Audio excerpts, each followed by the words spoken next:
ಜೈ ಹಿಂದ್. ನೋಡ್ರಿ, ನಾವು ಈ ಕ್ಲಾಸಲ್ಲಿ ಏನ್ ಮಾಡೋಣಪ್ಪ ಅಂತಂದ ಹೇಳಿದ್ರೆ GK ಸೆಕ್ಷನ್ ವಿಡಿಯೋಸ್ಗಳನ್ನ ನಾವು ಡಿಸ್ಕಷನ್ ಮಾಡ್ತಾ ಹೋಗೋಣ.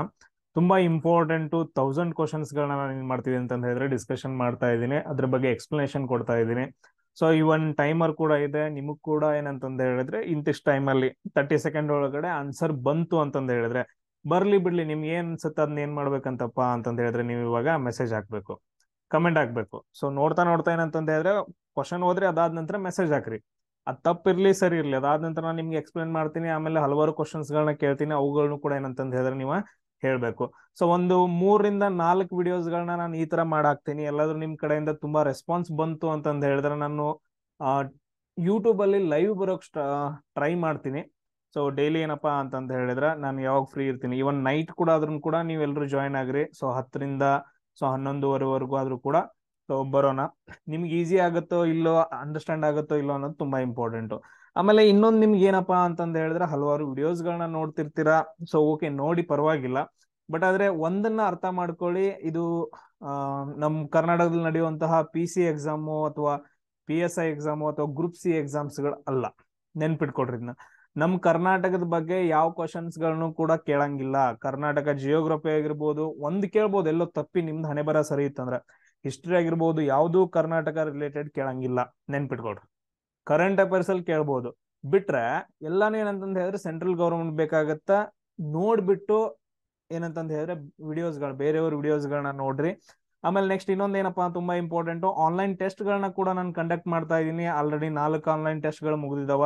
ಜಾಯಿನ್ ಆಗ್ರಿ. ತುಂಬಾ ಇಂಪಾರ್ಟೆಂಟ್ ಆನ್ಲೈನ್ ಟೆಸ್ಟ್ಗಳು. ನೀವು ಎಷ್ಟು ಓದಿದಿರಿ ಎಷ್ಟಿಲ್ಲ, 8496868637 ಈ ನಂಬರ್ ಏನಂತಂದ ಹೇಳಿದ್ರೆ ಮೆಸೇಜ್ ಹಾಕ್ರಿ. ಸೊ ಏನ್ ಜಾಸ್ತಿ ಫೀಸ್ ಇಲ್ಲ, ಕಡಿಮೆ ಆಯ್ತಾ, ಎಲ್ರಿಗಿಂತ ಕಡಿಮೆ ಆಯ್ತಾ. ಸೊ ಎಲ್ರಿಗೂ ಒಳ್ಳೇದಾಗ್ಲಿ ಅಂತ. ಇನ್ನೊಂದೇನಪ್ಪಾ ಅಂತಂದ ಹೇಳಿದ್ರ ಆ ಸೊ ಎಲ್ಲಾನು ಕರೆಕ್ಟ್ ಆಯ್ತು ಅಂತಂದ ಹೇಳಿದ್ರೆ ಇನ್ನೊಂದ್ 2-3 ದಿನದಲ್ಲಿ ಸೊ ಡೈಲಿ ಏನಪ್ಪಾ ಅಂತಂದ ಹೇಳಿದ್ರೆ ಒಂದೊಂದು ಟಾಪಿಕ್ ನ ತಗೊಂಡು, ಸೊ ಜನರಲ್ ಇಂಟೆಲಿಜೆನ್ಸ್ ನಾನು ಆಲ್ರೆಡಿ ಸ್ಟಾರ್ಟ್ ಮಾಡಿದೀನಿ 1-2 ಟಾಪಿಕ್ ಸೊ ಲೈವ್ ಅಲ್ಲಿ. ಸೊ ಇನ್ನು ಏನಂತಂದ ಹೇಳಿದ್ರೆ ಹಲವಾರು ಏನಂತಂದ ಹೇಳಿ ಟಾಪಿಕ್ಸ್ ಗಳನ್ನ ಮೊದಲು ಜನರಲ್ ಲೈನ್ ಅದ್ ಮುಗಿಸ್ಕೊಂಡು, ರೀಸನಿಂಗ್ ಮುಗಿಸ್ಕೊಂಡು, ಆಮೇಲೆ ಮ್ಯಾಥ್ಸ್ ಕೂಡ ಏನಂತಂದ ಹೇಳಿದ್ರೆ ನಾನು ಲೈವ್ ಬರಕ್ ಸ್ಟಾರ್ಟ್ ಮಾಡ್ತೀನಿ. ಸೊ ಟೋಟಲ್ ಆಗಿ ಅಲ್ಲಿ ಹೆಂಗ್ ಮಾಡ್ತಾ ಇದೀವಪ್ಪ ಅಂತಂದ ಹೇಳಿದ್ರೆ 30 ರಿಂದ 40 ಕ್ವಶನ್ಸ್ ಗಳು ಇರ್ತಾವ. ಸೊ ಫಸ್ಟ್ ನೀವು ಸಾಲ್ವ್ ಮಾಡ್ತೀರಿ, ಎಷ್ಟು ಜನ ಸಾಲ್ವ್ ಮಾಡ್ತಿರೋ ಗೊತ್ತಿಲ್ಲ. ಅದಾದ ನಂತರ ನೆಕ್ಸ್ಟ್ ನಾನ್ ಹೇಳ್ಕೊಡ್ತೀನಿ. ನಿಮ್ಗೆ ಇನ್ನೂ ಅರ್ಥ ಆಗ್ಲಿಲ್ಲ, ಎಲ್ಲಿ ತಪ್ಪಾಗೈತೆ ಡೈರೆಕ್ಟ್ ಆಗಿ ಮಾತಾಡ್ಬಿಟ್ಟು ಸಾಲ್ವ್ ಮಾಡ್ತೀವಿ. ಸೊ ಅದು ತುಂಬಾ ಇಂಪಾರ್ಟೆಂಟ್. ಸೊ ನೀವು ಏನಂತಂದ ಹೇಳಿದ್ರೆ ಆನ್ಲೈನ್ ಟೆಸ್ಟ್ ಗಳನ್ನ ಅಟೆಂಡ್ ಆಗ್ರಿ, ಅಲ್ಲಿ ನಿಮ್ಗೆ ತುಂಬಾ ಯೂಸ್ ಆಗುತ್ತೆ. ಆಮೇಲೆ ನೆಕ್ಸ್ಟ್ ನಾನು ಇದರಲ್ಲೂ ಕೂಡ ಏನಂತಂದ ಹೇಳಿದ್ರೆ ವಿಡಿಯೋಸ್ಗಳನ್ನ ಸೊ ಅಪ್ಲೋಡ್ ಮಾಡ್ತಾ ಹೋಗ್ತೀನಿ. ಬಟ್ ಆದ್ರೆ ತುಂಬಾ ಇಂಪಾರ್ಟೆಂಟ್, ನಿಮ್ದು ಎಷ್ಟು ಸ್ಕೋರ್ ಆಗುತ್ತೆ ಏನಾಗುತ್ತೆ. ಇವಾಗ ಸ್ಕೋರ್ ನೀವು ಚಲೋತ್ತಂಗೆ ಮಾಡ್ಕೋತ ಹೋದ್ರಿ ಅಂತಂತ ಹೇಳಿದ್ರೆ ನೆಕ್ಸ್ಟ್ ಆರಾಮಾಗಿರುತ್ತೆ ನಿಮ್ ಜೀವನ. ಎಸ್, ಫಸ್ಟ್ ಕ್ವಶನ್ ನೋಡ್ರಿ. ಸೊ ಇಲ್ಲೇನಪ್ಪಾ ಅಂತಂದ ಹೇಳಿದ್ರೆ ಕ್ವಶನ್ ಅನ್ನ ಓದ್ರಿ. ಸೊ ಇಲ್ಲೇನಂತಂದ ಹೇಳಿದ್ರೆ ಆನ್ಸರ್ ಅನ್ನ ಮಾಡ್ಬೇಕು. ಸೊ ಮದನ್ ಮೋಹನ್ ಮಾಳ್ವೀಯ ಅವರನ್ನ ಮಹಾಮಾನ್ ಎಂಬ ಶೀರ್ಷಿಕೆಯನ್ನ, ಅಂದ್ರೆ ಇದೊಂದು ಬಿರುದನ್ನ ಯಾರು ಕೊಟ್ರು ಅಂತಂದ ಹೇಳಿ. ಸೊ ನೋಡ್ರಿ, ಟೋಟಲ್ ಆಗಿ ಏನಪ್ಪಾ ಅಂತಂದ ಹೇಳಿದ್ರೆ ನಿಮ್ಗೆ 30 ಸೆಕೆಂಡ್ ಇರುತ್ತೆ. ಕ್ವಶನ್ ಡಿಸ್ಪ್ಲೇ ಮಾಡಿದ ತಕ್ಷಣ ಅಷ್ಟ್ರೊಳಗಡೆ ಥಿಂಕ್ ಮಾಡಿ ಏನ್ ಮಾಡ್ಬೇಕಂದ್ರೆ ನೀವು ಎಲ್ರು ಆಪ್ಷನ್ಸ್ ಗಳನ್ನ ಹಾಕ್ಬೇಕು. ಸೊ ನಿಮ್ಗೆ ಆಪ್ಷನ್ಸ್ ಗಳನ್ನ ಹಾಕ್ರಿ. ಎ ಅಂತ ಇದ್ರೆ ಎ ಅಂತಂದ್ ಹಾಕ್ಬಿಟ್ಟು ತಿಲಕ್ ಅಂತಂದ್ ಅಷ್ಟೇ ಬರೋದ್ ಹಾಕ್ರಿ ಇಂಗ್ಲಿಷ್ನಾಗ. ನೀವು ಆಪ್ಷನ್ಸ್ ಗಳು ರಾಂಗು, ಆಮೇಲೆ ಸ್ಪೆಲ್ಲಿಂಗ್ ರಾಂಗು ಯಾರಿಗೂ ಬೇಡ. ಎಸ್, ಎಲ್ರು ಏನ್ ಮಾಡ್ಬೇಕಂತಂದ ಹೇಳಿದ್ರೆ ಹಾಕ್ಬೇಕು.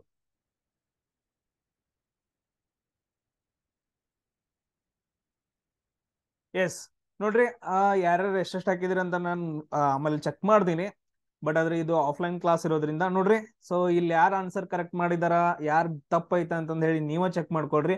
ಮದನ್ ಮೋಹನ್ ಮಾಳವೀಯರ್ ಅವರಿಗೆ ಮಹಾಮನ್ ಅಂತಂದ ಹೇಳ್ಬಿಟ್ಟು ಒಂದು ಬಿರುದನ್ನ ಕೊಟ್ಟವ್ರು ಯಾರಪ್ಪ ಅಂತಂದ ಹೇಳಿದ್ರ ಮಹಾತ್ಮ ಗಾಂಧೀಜಿಯವರು. ಸೊ ಯಾರು ಕೊಡ್ತಾರ ಅಂತಂದ ಹೇಳಿದ್ರೆ ಮಹಾತ್ಮ ಗಾಂಧೀಜಿಯವರು ಮದನ್ ಮೋಹನ್ ಮಾಳವೀಯರ್ ಅವರಿಗೆ ಏನ್ ಮಾಡ್ತಾರ ಅಂದ್ರ ಮಹಾಮನ್ ಅಂತಂದ ಹೇಳ್ಬಿಟ್ಟು ಒಂದು ಹೆಸರನ್ನ ಕೊಡ್ತಾರ. ನೆಕ್ಸ್ಟ್ ಮದನ್ ಮೋಹನ್ ಮಾಳವೀಯರ್ ಬಗ್ಗೆ ನಾವು ಡಿಸ್ಕಷನ್ ಮಾಡ್ತೀವಿ ನೆಕ್ಸ್ಟ್ ಇದೆ. ಸೊ ಅದೇ ತರ ನೋಡ್ರಿ, ತುಂಬಾ ಇಂಪಾರ್ಟೆಂಟ್ ಇನ್ನು ಏನಪ್ಪಾ ಅಂತಂದ ಹೇಳಿದ್ರೆ ಕೆಲವೊಂದು ಬರ್ತಾವ. ಸೊ ಅವುಗಳ ಬಗ್ಗೆ ಏನಂತಂದ ಹೇಳಿದ್ರೆ ನಾವು ಡಿಸ್ಕಷನ್ ಮಾಡ್ತಾ ಹೋಗೋಣ. ಇಲ್ಲಿ ಮಹಾತ್ಮ ಗಾಂಧೀಜಿ ಅವರಿಗೂ ಕೂಡ ಏನಂತಂದ ಹೇಳಿದ್ರೆ ಬಿರುದುಗಳು ಬರ್ತಾವ. ರಾಷ್ಟ್ರಪಿತ ಅಂತಂದ ಹೇಳ್ಬಿಟ್ಟು ಎಲ್ರಿಗೂ ಗೊತ್ತೈತೆ, ರಾಷ್ಟ್ರಪಿತ ಅಂತಂದ ಹೇಳಿ ಮಹಾತ್ಮ ಗಾಂಧೀಜಿ ಅವ್ರಿಗೆ ಒಂದು ಬಿರುದು ಬರುತ್ತ. ಸೊ ಆ ಬಿರುದನ್ನ ಕೊಟ್ಟವ್ರು ಯಾರಪ್ಪ ಅಂತಂದ ಹೇಳಿದ್ರೆ ಸುಭಾಷ್ ಚಂದ್ರ ಬೋಸ್ರವರು. ಸೊ ರಾಷ್ಟ್ರಪಿತ ಅಂತಂದ ಹೇಳಿ ಮಹಾತ್ಮ ಗಾಂಧೀಜಿ ಅವರಿಗೆ ಬಿರುದನ್ನ ಕೊಟ್ಟವ್ರು ಯಾರಪ್ಪ ಅಂತಂದ ಹೇಳಿದ್ರೆ ಸುಭಾಷ್ ಚಂದ್ರ ಬೋಸ್. ಕರೆಕ್ಟಾ? ಮಹಾತ್ಮ ಗಾಂಧೀಜಿ ಅವ್ರಿಗೆ ಇನ್ನೊಂದು ಬಿರುದು ಬರುತ್ತಾ, ಮಹಾತ್ಮ ಅಂತಂದ ಹೇಳ್ಬಿಟ್ಟು. ಮಹಾತ್ಮ ಅಂತಂದ್ ಹೇಳಿ ಇನ್ನೊಂದು ಬಿರುದು ಬರುತ್ತಾ, ಇದನ್ನ ಯಾರು ಕೊಟ್ಟಿದಾರ ಅಂತಂದ್ ಹೇಳಿ ನೀವೇನ್ ಮಾಡ್ಬೇಕಂದ್ರೆ ನನಗ ಆಪ್ಷನ್ ಅಲ್ಲಿ ಹಾಕ್ಬೇಕು.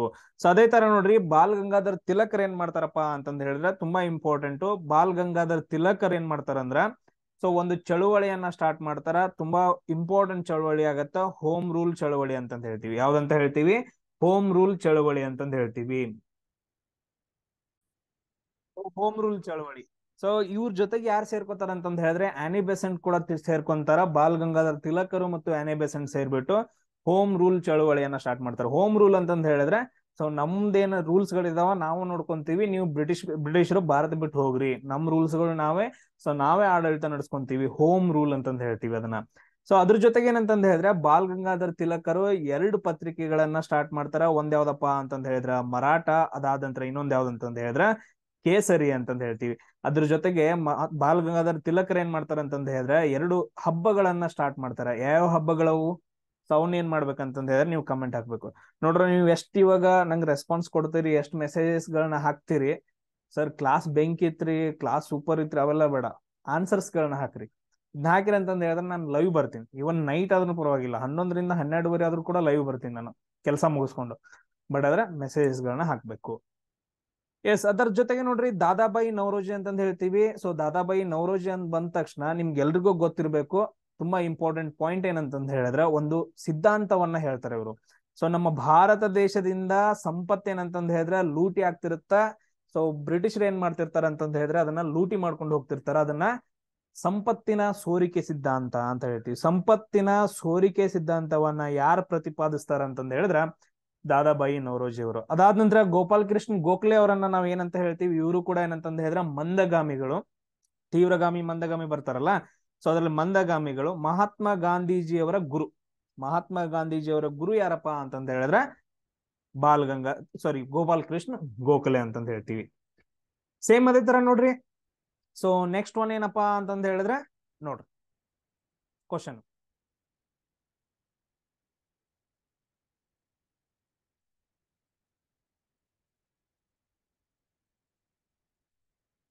ಸೊ ಆಪ್ಷನ್ ಅನ್ನ ಯಾವ್ದು ಕರೆಕ್ಟ್ ಐತಿ ಅಂತಂದ ಹೇಳ್ಬಿಟ್ಟು, ಸೊ ಅದ್ ಏನ್ ಮಾಡ್ಬೇಕಂತಂದ ಹೇಳಿದ್ರೆ ಆಪ್ಷನ್ ಅದ್ರ ಮುಂದ್ಗಡೆ ಲಾಸ್ಟ್ ವರ್ಡ್ ನಿಮ್ಗೆ ಹೆಂಗ್ ಅನ್ಸುತ್ತ ಹಂಗ್ ಬರ್ದ್ ಹಾಕ್ರಪ್ಪ. ನೋಡ್ರಿ, ಕ್ವಿಟ್ ಇಂಡಿಯಾ ಚಳುವಳಿಯ ಸಮಯದಲ್ಲಿ, ಸೊ ನಮ್ ದೇಶದಲ್ಲಿ ಅವಾಗ ವೈಸ್ ರಾಯ್ ಯಾರಾಗಿದ್ರು? ಕ್ವಿಟ್ ಇಂಡಿಯಾ ಮೂವ್ಮೆಂಟ್ ಆಗತ್ತಾ, ಕ್ವಿಟ್ ಇಂಡಿಯಾ ಚಳವಳಿ, ಸೊ ಆ ಟೈಮ್ ಅಲ್ಲಿ ವೈಸ್ ರಾಯ್ ಯಾರಾಗಿದ್ರು? ಎಸ್, ಟೈಮ್ ಅಪ್ ನೋಡ್ರಿ, ಯಾರು ಹಾಕಿದಿರಿ ಕರೆಕ್ಟ್ ಐತಲ್ಲ ನೋಡ್ರಿ. ಕ್ವಿಟ್ ಇಂಡಿಯಾ ಚಳವಳಿ ಅಂತ ಬಂದಾಗ, ಕ್ವಿಟ್ ಇಂಡಿಯಾ ಚಳವಳಿ ಅಂತ ಬಂದಾಗ ತುಂಬಾ ಇಂಪಾರ್ಟೆಂಟ್ ಆಗತ್ತೆ. ಇದನ್ನ ಸ್ಟಾರ್ಟ್ ಮಾಡಿದವರು ಯಾರು ಅಂತಂದ ಹೇಳಿದ್ರ ಮಹಾತ್ಮ ಗಾಂಧೀಜಿಯವರು. ಯಾರು ಸ್ಟಾರ್ಟ್ ಮಾಡ್ತಾರ?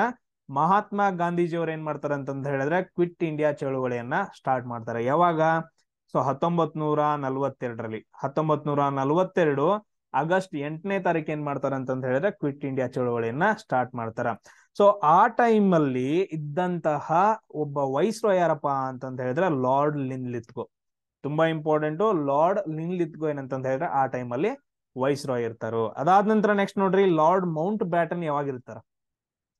ತುಂಬಾ ಇಂಪಾರ್ಟೆಂಟ್ ಕ್ವಶನ್. ನನಗೆ ಏನ್ ಮಾಡ್ಬೇಕು ನೀವು? ಸೊ ಟೈಪ್ ಮಾಡಿ ಹಾಕ್ಬೇಕು ಲಾರ್ಡ್ ಮೌಂಟ್ ಬ್ಯಾಟನ್. ಸೊ ಯಾವ ಟೈಮ್ ಅಲ್ಲಿ ಇರ್ತಾರ ಅಂತಂದ ಹೇಳಿ. ಆಮೇಲೆ ಇನ್ನೊಬ್ರು ತುಂಬಾ ಇಂಪಾರ್ಟೆಂಟ್ ಬರ್ತಾರ, ಲಾರ್ಡ್ ಇರ್ವಿನ್. ಸೊ ನೀವ್ಗೆಲ್ರು ಕೇಳಿದಿರಿ ಗಾಂಧೀಜಿ ಮತ್ತು ಇರ್ವಿನ್ ಒಪ್ಪಂದ ಅಂತಂದ ಹೇಳಿ. ಗಾಂಧೀಜಿ ಮತ್ತು ಇರ್ವಿನ್ ಒಪ್ಪಂದ ಅಂತ ಬರುತ್ತೆ.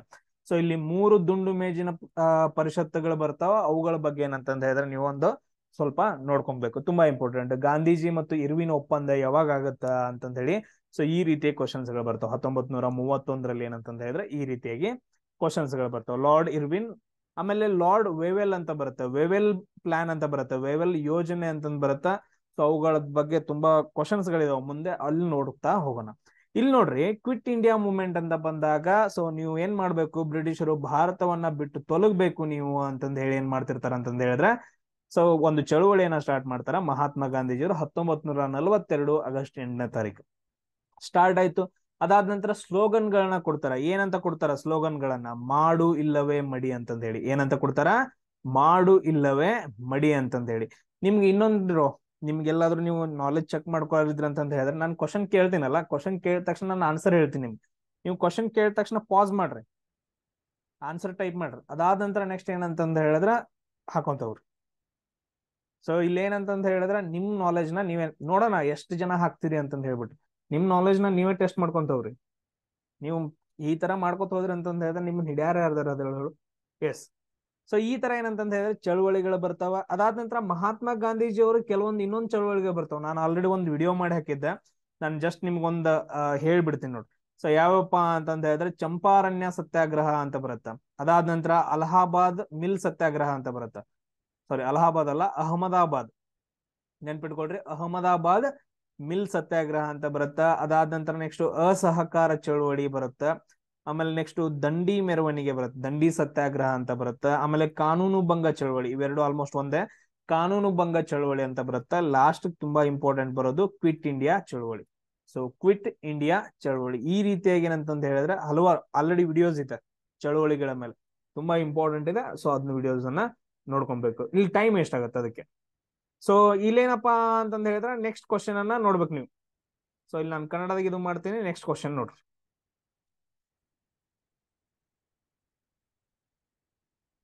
ಟೈಮ್ ಸ್ಟಾರ್ಟ್ ಆಗುತ್ತೆ ಆಲ್ರೆಡಿ ನೋಡ್ರಿ. ಸ್ವರಾಜ್ ಪಕ್ಷವನ್ನ ಪ್ರಾರಂಭಿಸಲು, ಸೊ ಸ್ವರಾಜ್ ಪಕ್ಷವನ್ನ ಪ್ರಾರಂಭಿಸಲು ಮೋತಿಲಾಲ್ ನೆಹರು ಅವರೊಂದಿಗೆ ಸೇರಿಕೊಂಡ ಇನ್ನೊಬ್ಬ ಕಾಂಗ್ರೆಸ್ ನಾಯಕ ಯಾರು ಅಂತ ಕ್ವಶನ್ ಆಯ್ತು. ಸ್ವರಾಜ್ ಪಕ್ಷವನ್ನ ಸ್ಥಾಪನೆ ಮಾಡುವಾಗ ಮೋತಿಲಾಲ್ ನೆಹರು, ಸೊ ಅವ್ರ ಜೊತೆಗೆ ಇನ್ನೊಬ್ಬ ಕಾಂಗ್ರೆಸ್ ಯಾರಿದ್ರು?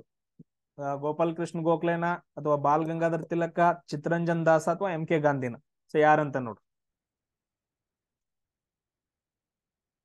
ಎಸ್, ಟೈಮ್ ಆಯ್ತು ನೋಡ್ರಿ.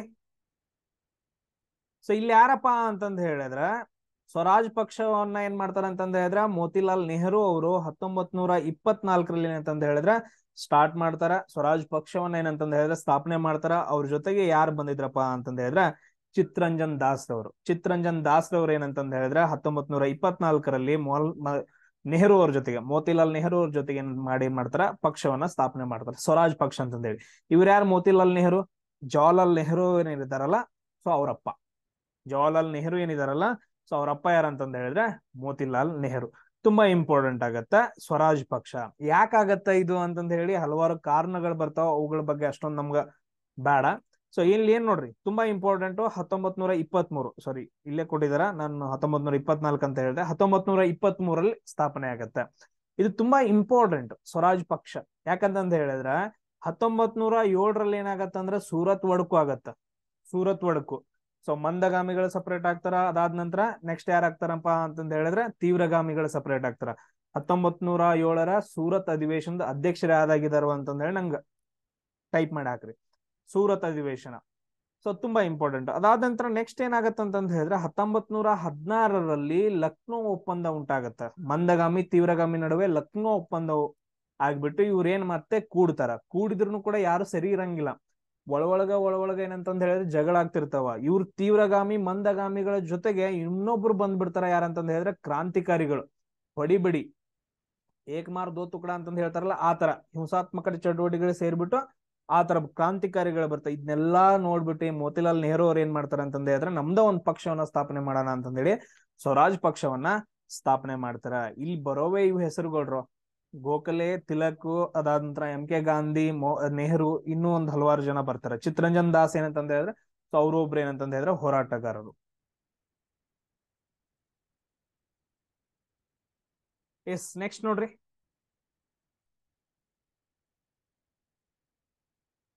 ಸೊ ಬುದ್ಧನ ಮೊದಲ ಧರ್ಮೋಪದೇಶವನ್ನ ಡ್ಯಾಶ್ ಡ್ಯಾಶ್ ಅಂತ ಕರೀತಾರ ಅಂತಂದ ಹೇಳಿ. ಸೊ ಫಸ್ಟ್ ಬುದ್ಧ ಏನು ಉಪದೇಶ ಕೊಡ್ತಾನಲ್ಲ, ಸೊ ಅದನ್ನ ಏನಂತ ಕರೀತಾರ?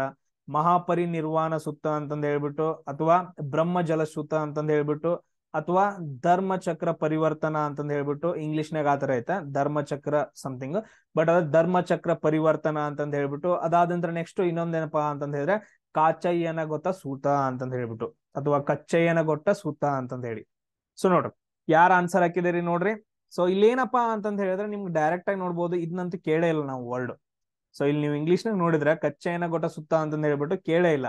ಸೊ ಅದಾದ ನಂತರ ನೆಕ್ಸ್ಟ್ ನೋಡ್ರಿ, ಇನ್ನೊಂದ್ ಯಾವ್ದು ಕೇಳಿಲ್ಲ ಅಂತಂದ ಹೇಳಿದ್ರೆ ಬ್ರಹ್ಮ ಜಲ ಸೂತ್ರ ಅಂತ ಕೇಳೇ ಇಲ್ಲ ನಾವು ಕೂಡ. ಸೊ ಈ ಕೇಳಿದ ಯಾವ್ದು? ಮಹಾಪರಿನಿರ್ವಾಣ, ಇನ್ನೊಂದು ಧರ್ಮಚಕ್ರ ಪರಿವರ್ತನ ಅಂತಂದ ಹೇಳ್ಬಿಟ್ಟು. ಮಹಾಪರಿನಿರ್ವಾಣ ಮತ್ತು ಧರ್ಮಚಕ್ರ ಪರಿವರ್ತನ ಅಂತಂದ ಹೇಳಿ ಎರಡು ಆಪ್ಷನ್ಸ್ ಒಳಗಡೆ ಏನ್ ಮಾಡ್ಬೇಕಂತಂದ ಹೇಳಿದ್ರೆ ನಾವು ಸೆಲೆಕ್ಷನ್ ಮಾಡ್ಬೇಕಾಗತ್ತ. ಸೊ ಇದರಲ್ಲಿ ಆನ್ಸರ್ ಯಾವ್ದಾಗತ್ತಪ್ಪ ಅಂತಂದ ಹೇಳಿದ್ರೆ ಧರ್ಮಚಕ್ರ ಪರಿವರ್ತನ ಅಂತಂದ ಹೇಳ್ತೀವಿ. ಆಪ್ಷನ್ ಸಿ ಏನಂತಂದ ಹೇಳಿದ್ರೆ ಕರೆಕ್ಟ್ ಆಗುತ್ತೆ. ಈಗ ನೀವು ನೋಡಿರ್ಬಹುದು ಗೌತಮ ಬುದ್ಧನ ಬಗ್ಗೆ ನಿಮ್ಗೆ ಎಲ್ರಿಗೂ ಗೊತ್ತೈತೆ. ಗೌತಮ ಬುದ್ಧ ಏನಂತಂದ ಹೇಳಿದ್ರೆ ಹುಟ್ಟಿದ, ಸೊ ಹುಟ್ಟಿದ ತಕ್ಷಣ ಏನಂತಂದ ಹೇಳಿದ್ರೆ ಅಲ್ಲಿ ಏನ್ ಕ್ವಶನ್ಸ್ ಗಳನ್ನ ಏನ್ ಕೇಳ್ತಾರ ನಮ್ಗ. ಸೊ ಅವ್ರು ಹುಟ್ಟಿದಾಗ ಏನಂತಂದ ಹೇಳಿದ್ರೆ ಸಿಂಬಾಲ್ಸ್ ಗಳು ಯಾವ್ದಿತ್ತು ಅಂತ ಕ್ವಶನ್ ಕೇಳ್ತಾರೆ. ಯಾವ್ದಿತ್ತು? ಲೋಟಸ್, ಕಮಲ ಮತ್ತು ಎತ್ತು ಅಂತಂದ ಹೇಳ್ತೀವಿ. ಕಮಲ ಮತ್ತು ಎತ್ತು, ಬುಲ್ ಅಂತಂದ ಹೇಳ್ತೀವಿ. ಕಮಲ ಮತ್ತು ಎತ್ತು ಈ ಸಿಂಬಾಲ್ ಏನಂತಂದ ಹೇಳಿದ್ರೆ ಸೊ ಅವ್ರು ಹುಟ್ಟಿದ್ದು. ಅದಾದ ನಂತರ ನೆಕ್ಸ್ಟ್ ತುಂಬಾ ಇಂಪಾರ್ಟೆಂಟ್ ಆಗತ್ತ. ಸೊ ಅವ್ರು ಏನ್ ಮಾಡ್ತಾರ ಅಂತಂದ ಹೇಳಿದ್ರೆ ಆ ಒಂದ್ ಇದು ತಗೊಂತಾರಲ್ಲ, ಜ್ಞಾನೋದಯ ಆಗತ್ತಲ್ಲ, ಜ್ಞಾನೋದಯ. ಜ್ಞಾನೋದಯ ಆಗೋದನ್ನ ನಾವು ಏನೋ ಒಂದು ವರ್ಡ್ ಇಂದ ಕರಿತೀವಿ. ಆ ವರ್ಡ್ ಯಾವುದು ಅಂತ ನನ್ಗೆ ಹೇಳ್ಬೇಕು. ಅದಾದ ನಂತರ ಮಹಾಪರಿನಿರ್ವಾಣ ಅಂತಂದ ಹೇಳಿದ್ರೆ ಅವ್ರು ಡೆತ್ ಆಗಿರೋದು, ಅವ್ರು ಸತ್ ನಂತರ ಆ ಸತ್ತಂತಹ ಒಂದು ಸನ್ನಿವೇಶವನ್ನ ನಾವು ಏನಂತ ಕರಿತೀವಿ? ಮಹಾಪರಿನಿರ್ವಾಣ ಅಂತ ಕರಿತೀವಿ. ಬಟ್ ಅದ್ರ ಗೌತಮ ಬುದ್ಧರು ಏನ್ ಮಾಡ್ತಾರ ಅಂತಂದ ಹೇಳಿದ್ರೆ ಜ್ಞಾನೋದಯ ಆದ ನಂತರ ಏನ್ ಮಾಡ್ತಾರ ಅಂತಂದ ಹೇಳಿದ್ರೆ ಮೊದಲ ಉಪದೇಶವನ್ನ ಕೊಡ್ತಾರ. ಅದನ್ನ ನಾವೇನಂತ ಕರಿತೀವಿ ಅಂದ್ರೆ ಧರ್ಮೋಪದೇಶ ಅಂತ ಕರಿತೀವಿ. ಅಥವಾ ಅದನ್ನ ನಾವು ಇನ್ನೊಂದ್ ಏನಂತ ಕರಿತೀವಿ ಅಂದ್ರೆ ಧರ್ಮಚಕ್ರ ಪರಿವರ್ತನ ಅಂತ ಕರಿತೀವಿ. ಏನಂತ ಕರಿತೀವಿ? ಧರ್ಮಚಕ್ರ ಪರಿವರ್ತನ ಅಂತ ಕರಿತೀವಿ. ಇದು ನಮಗ್ ತುಂಬಾ ಇಂಪಾರ್ಟೆಂಟ್ ಆಗತ್ತೆ. ಇಲ್ಲಿ ನೋಡ್ರಿ, ಜ್ಞಾನೋದಯ ಆದಾಗ ಏನಂತಂದ ಹೇಳಿದ್ರೆ ಅವ್ರದ್ದು ಏನ್ ಸಿಂಬಾಲ್ ಇತ್ತು ಅಂತ ನೋಡ್ರಿ. ಅದಾದ ನಂತರ ಧರ್ಮಚಕ್ರ ಪರಿವರ್ತನ ಸಿಂಬಾಲ್ ಏನಂತಂದ ಹೇಳಿದ್ರೆ ವೀಲ್, ಗಾಲಿ. ಅದಾದ ನಂತರ ಡೆತ್ ಏನಪ್ಪಾ ಅಂತಂದ ಹೇಳಿದ್ರೆ ಸ್ತೂಪ ಅಂತಂದ ಹೇಳ್ತೀವಿ. ಡೆತ್ ಏನಂತ ಹೇಳ್ತೀವಿ?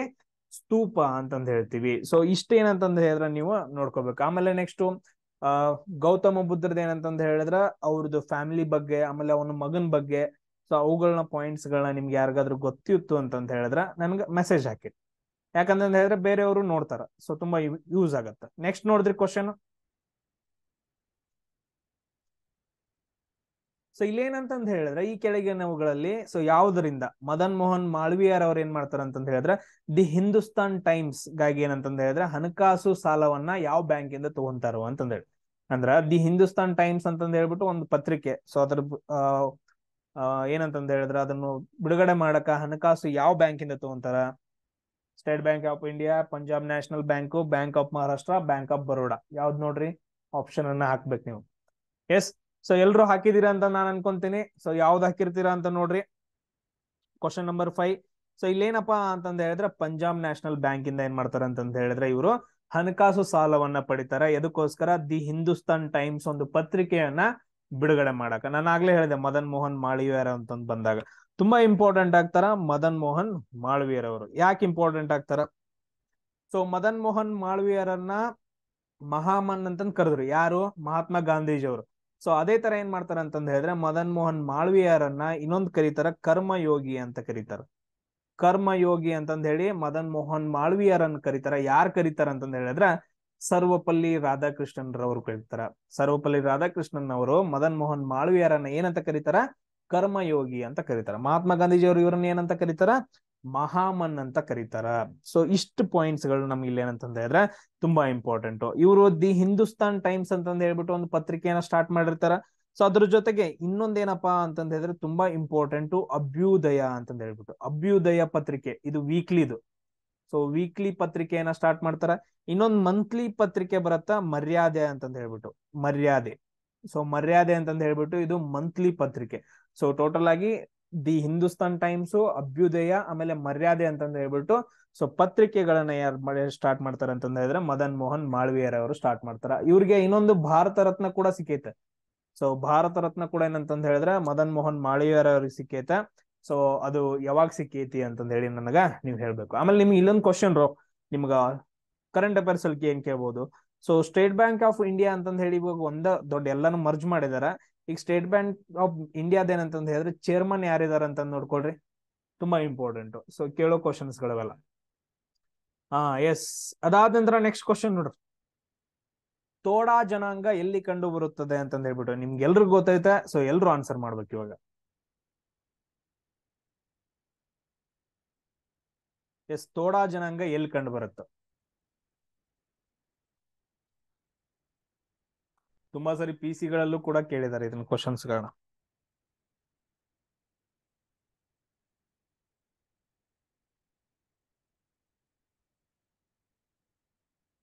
S, time up. ನೋಡ್ರಿ, ತೋಡಾ ಜನಾಂಗ ಎಲ್ಲಿ ಕಂಡು ಬರತ್ತಪ್ಪ ಅಂತಂದ ಹೇಳಿದ್ರೆ ತಮಿಳ್ನಾಡು ಒಳಗಡೆ ಕಂಡು ಬರುತ್ತೆ, ತಮಿಳ್ನಾಡಲ್ಲಿ. ಸೊ ಅದು ಎಲ್ಲಪ್ಪಾ ಅಂತಂದ ಹೇಳಿದ್ರೆ ನೀಲಗಿರಿ ಬೆಟ್ಟಗಳಲ್ಲಿ ಏನಂತಂದ ಹೇಳಿದ್ರೆ ಕಂಡು ಬರುತ್ತೆ. ನೀಲಗಿರಿ ಬೆಟ್ಟಗಳಲ್ಲಿ ಕಂಡು ಬರ್ತಾವ ತಮಿಳುನಾಡು ಒಳಗಡೆ ಕಂಡು ಬರ್ತಾವ. ನೀಲಗಿರಿ ಬೆಟ್ಟಗಳಲ್ಲಿ ತೋಡಾ ಜನಾಂಗ ಕಂಡು ಬರುತ್ತೆ. ತುಂಬಾ ಇಂಪಾರ್ಟೆಂಟ್ ಒಂದು ನಮ್ಮ ಭಾರತ ದೇಶದ ಜನಾಂಗ. ಸೊ ಇಲ್ಲಿ ಬುಡಕಟ್ಟು ಜನಾಂಗಗಳಂತ ಬಂತ. ಬುಡಕಟ್ಟು ಜನಾಂಗಗಳು ಸೇಮ್ ಅದೇ ತರ ಬುಡಕಟ್ಟು ಜನಾಂಗಗಳು ನಮ್ ಕರ್ನಾಟಕದಾಗ ಯಾವ್ಯಾವ ಅಂತಂದ ಹೇಳಿ ಒಂದ್ 2-3 ಹಾಕ್ರಿ. ಆಮೇಲೆ ಬುಡಕಟ್ಟು ಜನಾಂಗ ಅಂತ ಬಂದಾಗ ಅತಿ ಹೆಚ್ಚು ಬುಡಕಟ್ಟು ಜನಾಂಗವನ್ನ ಹೊಂದಿರುವ ರಾಜ್ಯ ಯಾವುದು ಅಂತಂದ ಹೇಳ್ತೀವಿ ಅಂದ್ರ ಮಧ್ಯಪ್ರದೇಶ. ಅತಿ ಹೆಚ್ಚು ಬುಡಕಟ್ಟು ಜನಾಂಗವನ್ನ ಹೊಂದಿರುವ ರಾಜ್ಯ ಯಾವ್ದಪ್ಪ ಅಂತಂದ ಹೇಳಿದ್ರೆ ಮಧ್ಯಪ್ರದೇಶ ಅಂತಂದ ಹೇಳ್ತೀವಿ. ತುಂಬಾ ಇಂಪಾರ್ಟೆಂಟ್ ಇದು ಬುಡಕಟ್ಟು ಜನಾಂಗಗಳು ಅಂತ ಬಂದಾಗ. ಸೊ ಅದೇ ತರ ಬೇರೆ ಬೇರೆ ಬುಡಕಟ್ಟು ಜನಾಂಗಗಳು ಬರ್ತಾವ, ಅವುಗಳನ್ನ ನಾವು ನೋಡ್ತಾ ಹೋಗೋಣ. ನಾನು ಲಾಸ್ಟ್ ಕ್ಲಾಸ್ ಯಾವ್ದೋ ಒಂದು ಕ್ಲಾಸ್ಗಳಲ್ಲಿ ತುಂಬಾ ಕ್ಲಾಸ್ಗಳಲ್ಲಿ ಹೇಳ್ತೀನಿ. ಸೊ ಇನ್ನೊಂದು ಬುಷ್ಮನ್ ಜನಾಂಗ ಅಂತ ಬರುತ್ತೆ ಅಂತಂದು ಹೇಳಿದೆ. ಬುಷ್ಮನ್ ಜನಾಂಗ ಸೊ ಸೌತ್ ಆಫ್ರಿಕಾದ ಕಲಹರಿ ಮರುಭೂಮಿಗಳಲ್ಲಿ ಅಂತಂದು ಹೇಳಿದ್ವಿ. ಸೊ ಅವುಗಳನ್ನ ನೋಡ್ಕೊಳ್ರಿ, ಯಾಕಂದ್ರೆ ಆ ಕ್ವಶನ್ ಅನ್ನ ಮೊನ್ನೆ ಕೇಳಿದಾರೆ, ಮತ್ತೆ ಡೆಲ್ಲಿ ಪೊಲೀಸ್ ಎಕ್ಸಾಮ್ ಒಳಗಡೆ ಕೇಳಿದಾರೆ.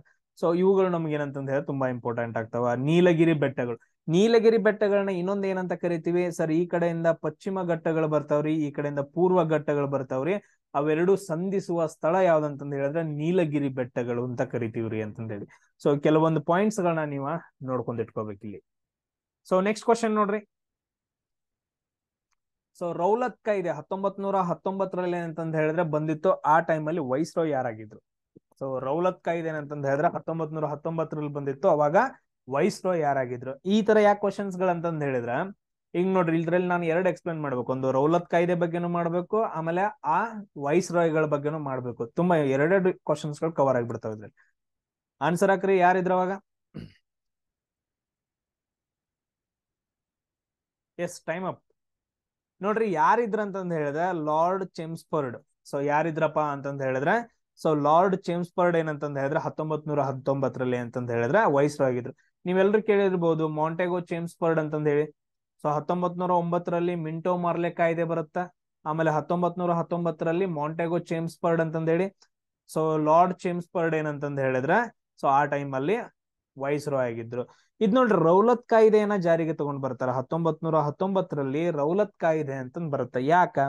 ಸೊ ಯಾಕಂತಂದ ಹೇಳಿದ್ರ ಸೊ ಹಲವಾರು ಚಳುವಳಿಗಳು ನಡೀತಿರ್ತಾವ. ಹಲವಾರು ಏನಂತಂದ ಹೇಳಿದ್ರೆ ಚಳುವಳಿಗಳು ನಡೀತಿರ್ತಾವ. ಆ ಚಳುವಳಿಯಲ್ಲಿ ಅಂತಂದ ಹೇಳಿದ್ರೆ ಹಲವಾರು ಜನರನ್ನ ಅರೆಸ್ಟ್ ಮಾಡ್ತಿರ್ತಾರ. ಏನು ರೀಸನ್ ಹೇಳಲ್ದನ ಅರೆಸ್ಟ್ ಮಾಡ್ಬೋದು ಅಂತ ಒಂದು ಕಾಯ್ದೆ ರೌಲತ್ ಕಾಯ್ದೆ. ಸೊ ಈ ರೌಲತ್ ಕಾಯ್ದೆ ವಿರುದ್ಧ ಕೂಡ ಏನಂತಂದ ಹೇಳಿದ್ರೆ ಮಹಾತ್ಮ ಗಾಂಧೀಜಿ ಅವರು ಚಳುವಳಿಯನ್ನ ಮಾಡ್ತಾರೆ. ಸುಮ್ನೆ ನೀವು ನಿಂತ್ಕೊಂಡಿರ್ತೀರಿ, ಬ್ರಿಟಿಷ್ ಪೊಲೀಸರು ಬರ್ತಾರ, ಅರೆಸ್ಟ್ ಮಾಡ್ತಾರ, ಜೈಲ್ನಾಗ ಹಾಕ್ತಾರ. ಅವ್ರು 2 ತಿಂಗಳು ಇಟ್ಕೋಬಹುದು, 2 ವರ್ಷ ಇಟ್ಕೋಬಹುದು, 5 ವರ್ಷ ಇಟ್ಕೋಬಹುದು. ಅವ್ರ ರೀಸನ್ ಹೇಳಂಗಿಲ್ಲ, ನೀವು ಹೋಗಿ ಬಟ್ ನಿನ್ ಜೈಲ್ನಾಗ ಹಾಕ್ಬಿಡೋದು. ಅಂತ ಒಂದ್ ಕಾಯ್ದೆ ಬಂದಿರುತ್ತೆ ರೌಲತ್ ಕಾಯ್ದೆ ಅಂತಂದ ಹೇಳಿ. ಇದು ನಮಗ್ ಸರಿ ಅನ್ಸಂಗಿಲ್ಲ ಅಂತಂದ ಹೇಳ್ಬಿಟ್ಟು ಹಲವಾರು ಚಳುವಳಿಕಾರರು ಚಳುವಳಿಯನ್ನ ನಡೆಸ್ತಾರ, ರೌಲತ್ ಕಾಯ್ದೆ. ಆಮೇಲೆ ಇದೇ ಟೈಮಲ್ಲಿ ತುಂಬಾ ಥಿಂಗ್ಸ್ ಗಳು ನಡೆಯುತ್ತೆ. 1919 ಕಾಯ್ದೆ ಬರುತ್ತ. ಸೊ ಈ ಕಾಯ್ದೆ ಪ್ರಕಾರ ಏನೇನಾಗತ್ತ ಅಂತ ನೋಡ್ಕೊಳ್ರಿ ಅದು. ಸೊ ಇಲ್ಲಿ ಇನ್ನೊಂದ್ ಏನಾಗತ್ತ ಅಂತಂದ ಹೇಳಿದ್ರೆ ಜಲಿಯನ್ ವಾಲಾಬಾಗ್ ಹತ್ಯಾಕಾಂಡ ಆಗತ್ತ. ಜಲಿಯನ್ ವಾಲಾಬಾಗ್ ಹತ್ಯಾಕಾಂಡ ಯಾವಾಗ ಆಗತ್ತ? 1919 ಏಪ್ರಿಲ್ 13ನೇ ತಾರೀಕು. ಏಪ್ರಿಲ್ 13ನೇ ತಾರೀಕು ಆಗತ್ತ. ಸೊ ಅಮೃತ್ಸರದ ಇದು ಅಮೃತ್ಸರದ ಗೋಲ್ಡನ್ ಟೆಂಪಲ್ ಐತಲ್ಲ, ಸೊ ಅಲ್ಲಿ ನಿಯರ್ ಜನರಲ್ ಡಯರ್ ಇದ್ದವನವನು, ಒಬ್ಬ ಅಧಿಕಾರಿ, ಪೊಲೀಸ್ ಅಧಿಕಾರಿ ಏನಂತಂದ ಹೇಳಿದ್ರೆ ಜನರಲ್ ಡಯರ್ ಇದ್ದವನ್ ಏನ್ ಮಾಡ್ತಾನ ಅಂತಂದ ಹೇಳಿದ್ರೆ ಆರ್ಡರ್ ಕೊಟ್ಬಿಡ್ತಾನೆ ಎಲ್ಲಾರನು ಕೊಂದೋಗಿ ಅಂತಂದ ಹೇಳ್ಬಿಟ್ಟು. ಅದೊಂದು ದೊಡ್ಡದು ಹತ್ಯಾಕಾಂಡ, ಜಲಿಯನ್ ವಾಲಾಬಾಗ್ ಹತ್ಯಾಕಾಂಡ ಅಂತಂದ್ರೆ. ಸೇಮ್ ಅದೇ ತರ ನಮ್ ಕರ್ನಾಟಕದಾಗೂ ಏನಂತಂದ ಹೇಳಿದ್ರೆ ಒಂದು ಹತ್ಯಾಕಾಂಡ ನಡೆಯುತ್ತ. ಆ ಹತ್ಯಾಕಾಂಡ ಯಾವ್ದು, ಎಲ್ಲಿ ನಡೀತು, ಯಾವಾಗ ನಡೀತು ಅಂತಂದ ಹೇಳಿ ನನಗೆ ನೀವೇನ್ ಮಾಡ್ಬೇಕು ಅಷ್ಟೇ ಮೆಸೇಜ್ ಹಾಕ್ಬೇಕು. ಸೊ ಅದಾದ ನಂತರ ನೆಕ್ಸ್ಟ್ ನೋಡ್ರಿ ಲಾರ್ಡ್ ವಿಲಿಯಂ ಬೆಂಟಿಂಗ್ ಅಂತ ಬರ್ತಾನ. ಇಲ್ಲೇ ನೋಡ್ಕೊಳ್ರಿ ಲಾರ್ಡ್ ವಿಲಿಯಂ ಬೆಂಟಿಂಗ್ ಅಂತ ಬರ್ತಾನ. ಇವ ಯಾವಾಗ ಬರ್ತಾನ ಅಂದ್ರ 1833 ಕಾಯ್ದೆ ಇರುತ್ತಲ್ಲ ಆ ಟೈಮಲ್ಲಿ ಬರ್ತಾನ ಲಾರ್ಡ್ ವಿಲಿಯಂ ಬೆಂಟಿಂಗ್. ಸೊ ಇವನ್ ಏನ್ ಮಾಡ್ತಾನ ಅಂತಂದ ಹೇಳಿದ್ರೆ ತುಂಬಾ ಹಲವಾರು ಥಿಂಗ್ಸ್ ಗಳನ್ನ ಮಾಡ್ತಾನೆ. ಇವನು ಭಾರತದ ಮೊದಲ governor general. So governor general ಅಂತಂದ ಹೇಳ್ತೀವಿ, ಭಾರತದ ಮೊದಲ ಗವರ್ನರ್ ಜನರಲ್ ಅಂತಂದ ಹೇಳಿ. ಆಮೇಲೆ ಶಿಕ್ಷಣಕ್ಕೆ ಏನಂತಂದ ಹೇಳಿದ್ರೆ 1 ಲಕ್ಷ ರೂಪಾಯಿಯನ್ನ ತೆಗೆದಿಡ್ತಾರ. ಸೊ ಅಂತ ಕಾಯ್ದೆಗಳೇನಂತಂದ ಹೇಳಿದ್ರೆ ಆ ಟೈಮಲ್ಲಿ ಬರುತ್ತ.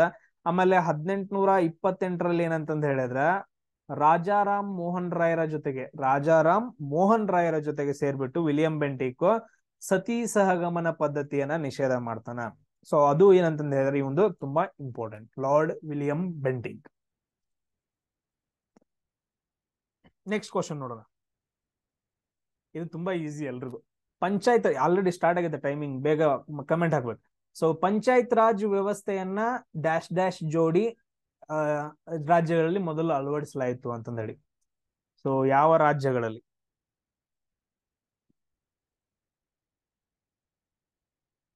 ಫಸ್ಟ್ ರಾಜಸ್ಥಾನ, ಅದಾದ ನಂತರ ನೆಕ್ಸ್ಟ್ ಅದೇ ವರ್ಷದಲ್ಲಿ ಅಂತ ಹೇಳಿ ಇನ್ನೊಂದು ರಾಜ್ಯದಲ್ಲಿ ಇದು ಮಾಡ್ತಾರ. ಓ, ನಾನೇ ಹೇಳ್ಬಿಟ್ನಾ ಆನ್ಸರು? ಎಸ್, ಇರ್ಲಿ.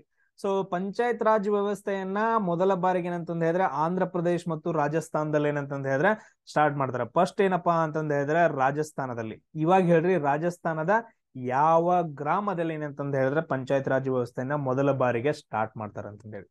ಸೊ ಮೊದಲ ಬಾರಿಗೆ ಏನಂತಂದ ಹೇಳಿದ್ರೆ ರಾಜಸ್ಥಾನ, ಆಂಧ್ರ ಪ್ರದೇಶಗಳಲ್ಲಿ ಏನಂತಂದ ಹೇಳಿದ್ರೆ ಪಂಚಾಯತ್ ರಾಜ್ ವ್ಯವಸ್ಥೆಯನ್ನ ಸ್ಟಾರ್ಟ್ ಮಾಡ್ತಾರ. ಇಲ್ಲಿ ನಮ್ಗ ತುಂಬಾ ಇಂಪಾರ್ಟೆಂಟ್ ಕಮಿಟಿಗಳು ಬರ್ತಾವ. ನಾನೊಂದ್ ಸರಿ ಕಮಿಟಿಗಳನ್ನ ಹೇಳ್ಬಿಡ್ತೀನಿ, ಎಲ್ಲ ಬರ್ಕೊಂಡ್ಬಿಡ್ರಿ. ಫಸ್ಟ್ ಕಮಿಟಿ ಯಾವ್ದು ಬರುತ್ತಪ್ಪ ಅಂತಂದ ಹೇಳಿದ್ರ ಬಲವಂತ್ ರಾಯ್ ಮೆಹ್ತಾ ಸಮಿತಿ ಬರುತ್ತೆ. ಬಲವಂತ್ ರಾಯ್ ಮೆಹ್ತಾ ಸಮಿತಿ, ಕಮಿಟಿ ಅಂದ್ರೆ ಸಮಿತಿ.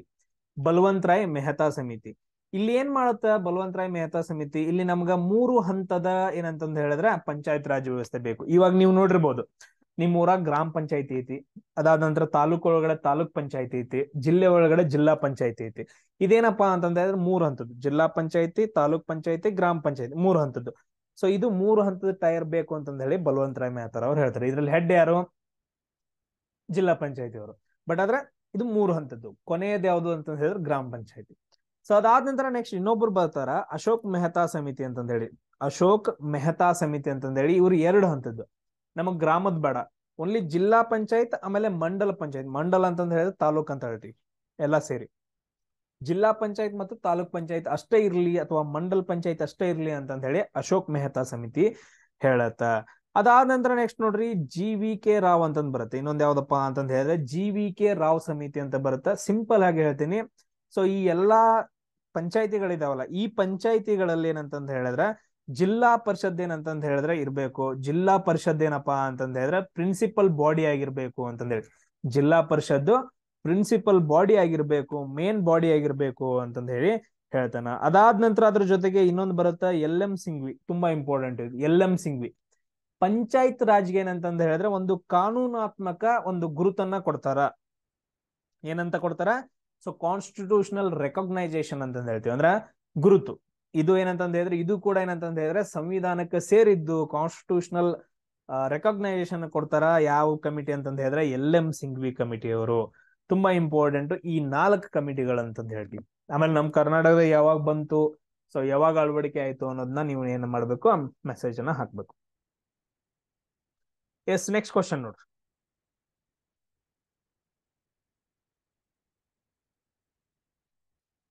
ಸೊ ಯಾವ ಬುಡಕಟ್ಟು ಜನಾಂಗ ತಾನಾ ಭಗತ್ ಚಳವಳಿಯೊಂದಿಗೆ ಸಂಬಂಧ ಹೊಂದೈತಿ ಅಂತ ಕ್ವಶನ್ ಕೇಳಿದಾರ. ಇದು ನಾರ್ತ್ ಕಡೆ ಸೈಡ್, ನಾರ್ತ್ ಇಂಡಿಯಾ ಸೈಡ್ ಬರುತ್ತಾ. ಈ ಕೆಳಗಿನ ಯಾವ ಬುಡಕಟ್ಟು ಜನಾಂಗ ತಾನಾ ಭಗತ್ ಚಳವಳಿಯೊಂದಿಗೆ ಸಂಬಂಧ ಹೊಂದ್ಕೊಂಡೈತಿ ಅಂತ ಕ್ವಶನ್. ಉರಾನ್ ಜನಾಂಗ, ಮುಂಡಾ ಜನಾಂಗ, ಸಂತಾಲ್ ಜನಾಂಗ, ಕೊಂಡದೋರ್ ಜನಾಂಗ ಅಂತಂದೇಳಿ.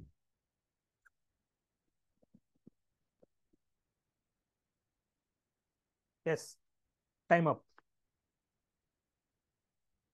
ಸೊ ನೋಡ್ರಿ, ಸೊ ತಾನಾ ಭಗತ್ ಚಳವಳಿ ಅಂತ ಒಂದ್ ಬರುತ್ತ. ತಾನಾ ಭಗತ್ ಚಳವಳಿ ಇದು ಯಾವ ಬುಡಕಟ್ಟು ಜನಾಂಗಕ್ಕೆ ಸೇರೈತಪ್ಪ ಅಂತಂದ್ರೆ ಸಂಬಂಧಪಟ್ಟೈತೆ ಅಂದ್ರೆ ಉರಾನ್ ಅಂತಂದ ಹೇಳ್ತೀವಿ. ಉರಾನ್ ಬುಡಕಟ್ಟು ಜನಾಂಗಕ್ಕೆ ಏನಂತಂದ ಹೇಳಿದ್ರೆ ಸಂಬಂಧಪಟ್ಟೈತೆ. ಸೊ ಮೊದ್ಲು ಏನಂತಂದ ಹೇಳಿದ್ರೆ ಒಂದು ಬಿರ್ಸಾ ಚಳವಳಿ ಅಂತ, ಬಿರ್ಸಾ ಮುಂಡಾ ಅಥವಾ ಹಿಂಗ್ ಚಳವಳಿ ಬರುತ್ತ. ಸೊ ಎಲ್ಲಿ ಯಾವ ಪ್ರದೇಶದಲ್ಲಿ ಅಂತಂದ ಹೇಳಿದ್ರೆ ಚೋಟಾನಾಗ್ಪುರ್ ಪ್ರಸ್ಥಭೂಮಿ, ಈ ಎಲ್ಲಾ ಈ ಕಡೆ ಏನಂತಂದ ಹೇಳಿದ್ರೆ ಈ ಪ್ರದೇಶಗಳಲ್ಲಿ. ಸೊ ಅಲ್ಲಿ ಏನಂತಂದ ಹೇಳಿದ್ರೆ ಬ್ರಿಟಿಷರು ಇರ್ತಿದ್ರು, ಬ್ರಿಟಿಷರ ಜೊತೆಗೆ ಜಮೀನ್ದಾರರುಗಳು ಇರ್ತಿದ್ರು. ತುಂಬಾ ಏನಂತಂದ ಹೇಳಿದ್ರೆ ರೈತರನ್ನ ಆ ತುಂಬಾ ಕಿರುಕುಳ ಕೊಡ್ತಾ ಇದ್ರು. ಟ್ಯಾಕ್ಸ್ ಕಟ್ಟಬೇಕು, ಫ್ರೀಡಮ್ ಇರ್ತಿರ್ಲಿಲ್ಲ. ಸೊ ಆತರ ಏನಂತಂದ ಹೇಳಿದ್ರೆ ಹಲವಾರು ಸಮಸ್ಯೆಗಳು ನಡೀತಾ ಇದ್ವು. ಅದಕ್ಕೋಸ್ಕರ ಏನಂತಂದ ಹೇಳಿದ್ರೆ ಸೊ ಅದ್ರ ಒಬ್ಬ ಲೀಡರ್ ಜಾತ್ರಾ ಭಗತ್ ಅಂತಂದ ಹೇಳ್ಬಿಟ್ಟು. ಸೊ ಯಾರಪ್ಪ ಅಂತಂದ ಹೇಳಿದ್ರೆ ಜಾತ್ರಾ ಭಗತ್ ಅಂತಂದ ಹೇಳ್ಬಿಟ್ಟು ಇವ್ರ ಏನ್ ಮಾಡ್ತಾರ ಅಂತಂದ ಹೇಳಿದ್ರೆ 1914ರಲ್ಲಿ ಸೊ ಎಲ್ಲರನ್ನು ಸೇರಿಸ್ಕೊಂಡು ಒಂದು ಚಳುವಳಿಯನ್ನ ಮಾಡ್ತಾರ ಬ್ರಿಟಿಷರ ವಿರುದ್ಧ ಮತ್ತು ಜಮೀನ್ದಾರರ ವಿರುದ್ಧ. ಅದೇನಪ್ಪಾ ಅಂತಂದ ಹೇಳಿದ್ರೆ ತಾನಾ ಭಗತ್ ಚಳವಳಿ ಅಂತಂದ ಹೇಳ್ತೀವಿ. ಮೊದಲ್ ತಾನಾ ಭಗತ್ ಚಳವಳಿ ಅಂತಂದ ಹೇಳಿದ್ರ ಆ ಜನಾಂಗಗಳಲ್ಲಿ ಯಾರಾದ್ರೂ ತಪ್ಪು ಮಾಡ್ತಿದ್ರ, ಸೊ ಅಂದ್ರೆ ಯಾವ ತರ ಏನಂತಂದ ಹೇಳಿದ್ರೆ ದೇವ್ರ ಹೆಸರು ಹೇಳ್ಬಿಟ್ಟು ಕುರಿಗಳನ್ನ ಕಡಿಯೋದು, ಪ್ರಾಣಿ ಹತ್ಯೆ ಮಾಡೋದು, ಆಮೇಲೆ ಮೋಸ ಮಾಡೋದು, ಮಾಟ ಮಂತ್ರ ಮಾಡೋದು, ಇಂಥದ್ ಮಾಡ್ತಿದ್ರ ಅವ್ರ ವಿರುದ್ಧ ಚಳವಳಿ ಮಾಡ್ತಿದ್ರು. ತಾನಾ ಭಗತ್ ಚಳವಳಿ ಅಂತ ಹೇಳಿ. ಬಟ್ ಆದ್ರೆ ಇದನ್ನ ಏನ್ ಯೂಸ್ ಮಾಡ್ಕೋತಾರ ಅಂದ್ರೆ ಜಮೀನ್ದಾರರಿಗೆ ಮತ್ತು ಬ್ರಿಟಿಷರಿಗೆ ಯೂಸ್ ಮಾಡ್ಕೊಂತಾರ. ಸೊ ಯಾವ ಜನಾಂಗದವ್ರು ಅಂತಂದ ಹೇಳಿದ್ರೆ ಉರಾನ್ ಬುಡಕಟ್ಟು ಜನಾಂಗದವರು. ಇವ್ರು ಚೋಟಾ ನಾಗ್ಪುರ್ ಪ್ರಸ್ಥಭೂಮಿ ಆ ಪ್ರದೇಶದಲ್ಲಿ ಬರ್ತಾರ. ನಿಮಗ್ ಕ್ವಶನ್, ಸೊ ಇಲ್ಲಿ ಕೆಲವೊಂದ್ ಏನಂತಂದ್ ಹೇಳಿದ್ರೆ ಬುಡಕಟ್ಟು ಜನಾಂಗಗಳಿದಾವ, ಮುಂಡಾ ಜನಾಂಗ, ಸಂತಾಲ್ ಜನಾಂಗ ಅಂತಂದ್ ಹೇಳಿ. ಇವ್ರು ಯಾವ್ಯಾವ ರಾಜ್ಯಗಳಲ್ಲಿ ಬರ್ತಾರ ಅಂತಂದ್ ಹೇಳಿ ಸರ್ಚ್ ಮಾಡಿ ನನಗೆ ಏನ್ ಮಾಡ್ಬೇಕು, ನೀವು ಕಮೆಂಟ್ ಹಾಕ್ಬೇಕು. Yes, next question. ಯಾರು ನವಜವಾನ್ ಭಾರತ ಸಭಾವನ್ನ ಸ್ಥಾಪನೆ ಮಾಡ್ತಾರೆ? ಯಾರು ನವಜವಾನ್ ಭಾರತ ಸಭಾ ಅಂತಂದ್ ಹೇಳ್ಬಿಟ್ಟು ಒಂದು ಸಭೆಯನ್ನ ಸ್ಥಾಪನೆ ಮಾಡ್ತಾರ? ಎಸ್, ಯಾರು? BC ಪಾಲ್, ಸುಬ್ರಹ್ಮಣ್ಯ ಅಯ್ಯರ್, ಭಗತ್ ಸಿಂಗ್, ರುಕ್ಮಿಣಿ ಲಕ್ಷ್ಮೀಪತಿ. ಯಾರು ಸ್ಟಾರ್ಟ್ ಮಾಡ್ತಾರ?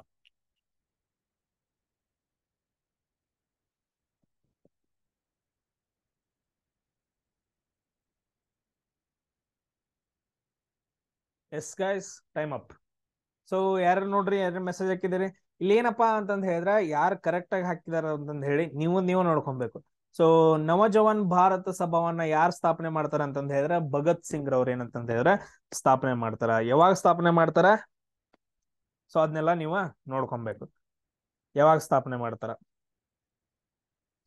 ಸೊ 1926 ಏನ್ ಮಾಡ್ತಾರ ಅಂತಂದ್ ಹೇಳಿದ್ರೆ ಭಗತ್ ಸಿಂಗರು, ಸೊ ಎಲ್ರು ಕ್ರಾಂತಿಕಾರಿಗಳೇನಿರ್ತಾರಲ್ಲ ಎಲ್ರು ಸೇರ್ಬಿಟ್ಟು ಒಂದು ನವಜವಾನ್ ಭಾರತ ಸಭಾ ಒಂದು ಸಂಘವನ್ನ ಸ್ಥಾಪನೆ ಮಾಡ್ತಾರ. ಇದನ್ನ ಯೂಸ್ ಮಾಡ್ಕೊಂಡು ಏನಂತಂದ್ ಹೇಳಿದ್ರೆ ಹಲವಾರು ಕಡೆ ದಾಳಿ ಮಾಡೋದು, ಬ್ರಿಟಿಷರ ವಿರುದ್ಧ ಏನಂತಂದ್ ಹೇಳಿದ್ರೆ ಹೋರಾಟ ಮಾಡೋದನ್ನ ಮಾಡ್ತಿರ್ತಾರ.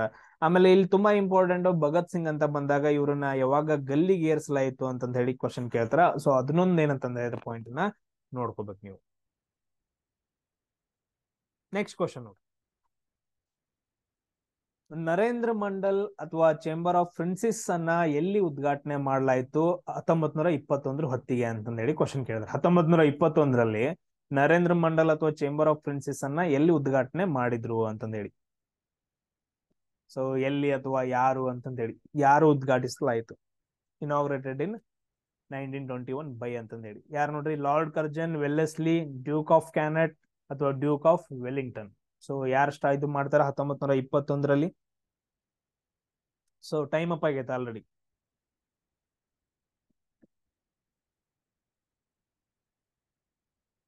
ಸೊ ಯಾರಪ್ಪ ಅಂತಂದ ಹೇಳಿದ್ರೆ ಡ್ಯೂಕ್ ಆಫ್ ಕ್ಯಾನೆಟ್ ಅವ್ರು ಏನ್ ಮಾಡ್ತಾರೆ ಅಂತಂದ ಹೇಳಿದ್ರೆ ನರೇಂದ್ರ ಮಂಡಲ್ ಅಥವಾ ಚೇಂಬರ್ ಆಫ್ ಪ್ರಿನ್ಸಸ್ ಅನ್ನ 1921ರಲ್ಲಿ ಏನ್ ಮಾಡ್ತಾರ ಅಂತಂದ ಹೇಳಿದ್ರೆ ಇನಾಗ್ರೇಟ್ ಮಾಡ್ತಾರ. ಇಲ್ಲಿ ನಿಮ್ಗ ಇಂಪಾರ್ಟೆಂಟ್ ಏನಪ್ಪಾ ಅಂತಂದ ಹೇಳಿದ್ರೆ ಹಿಂಗಂದ್ರೆ ಏನಿದು ನರೇಂದ್ರ ಮಂಡಲ್ ಅಥವಾ ಚೇಂಬರ್ ಆಫ್ ಪ್ರಿನ್ಸಸ್ ಹಂಗಂದ್ರೆ ಏನು? ಸೊ ನೀವು ನೋಡಿರ್ಬಹುದು ಬ್ರಿಟಿಷರು ಆಳ್ವಿಕೆ ನಡೆಸೋ ಟೈಮಲ್ಲಿ ಏನಿರ್ತಾರ ಅಂತಂದ ಹೇಳಿದ್ರೆ ಹಲವಾರು ದೇಶೀಯ ರಾಜರು ಇರ್ತಾರ. ಫಾರ್ ಎಕ್ಸಾಂಪಲ್ ಇವಾಗ ಮೈಸೂರು ಒಡೆಯರ್ ಆಗಿರ್ಬೋದು, ಅಥವಾ ಸೇಮ್ ಅದೇ ತರ ಜುನಾಗಢಲ್ಲಿ ಆಗಿರ್ಬೋದು, ಹೈದರಾಬಾದ್ ಸಂಸ್ಥಾನ ಆಗಿರ್ಬೋದು. ಸೊ ಹಲವಾರು ಏನಂತಂದ ಹೇಳಿದ್ರೆ ದೇಶೀಯ ಸಂಸ್ಥಾನಗಳಿರ್ತಾವ, ದೇಶೀಯ ಸಂಸ್ಥಾನಗಳು, ಅವರೆಲ್ಲ ರಾಜರು ಇರ್ತಾರ. ಸೊ ಇವರೆಲ್ಲಾ ರಾಜರು ಏನಂತಂದ ಹೇಳಿದ್ರೆ ಒಂದ್ ಕಡೆ ಸೇರ್ಬಿಟ್ಟು ಅವ್ರಿಗೆ ಏನೇನ್ ನೀಡ್ಸ್ ಇದೆ, ನೀಡ್ಸ್ ಅಂದ್ರೆ ಏನೇನ್ ಆಶೆಗಳಿದಾವ, ಅವ್ರಿಗೆ ಏನ್ ಬೇಕು ಏನಿಲ್ಲ ಅಂತಂದ ಹೇಳಿ ಪ್ರತಿಯೊಂದನು ವೈನೈ ಅಂತಂದ ಹೇಳ್ತಾರಲ್ಲ, ಪ್ರತಿಯೊಂದನು ಏನಂತಂದ ಹೇಳಿದ್ರೆ ಸೊ ಎಲ್ಲಾನು ಡಿಸ್ಕಷನ್ ಮಾಡುವಂತಹ ಒಂದು ಪ್ರದೇಶ ಅಥವಾ ಒಂದು ಪ್ಲೇಸ್. ಸೊ ಅದನ್ನ ನಾವೇನಂತ ಕರಿತೀವಿ ಅಂದ್ರೆ ಚೇಂಬರ್ ಆಫ್ ಪ್ರಿನ್ಸಸ್ ಅಥವಾ ನರೇಂದ್ರ ಮಂಡಲ್ ಅಂತ ಕರಿತೀವಿ ಇದನ್ನ.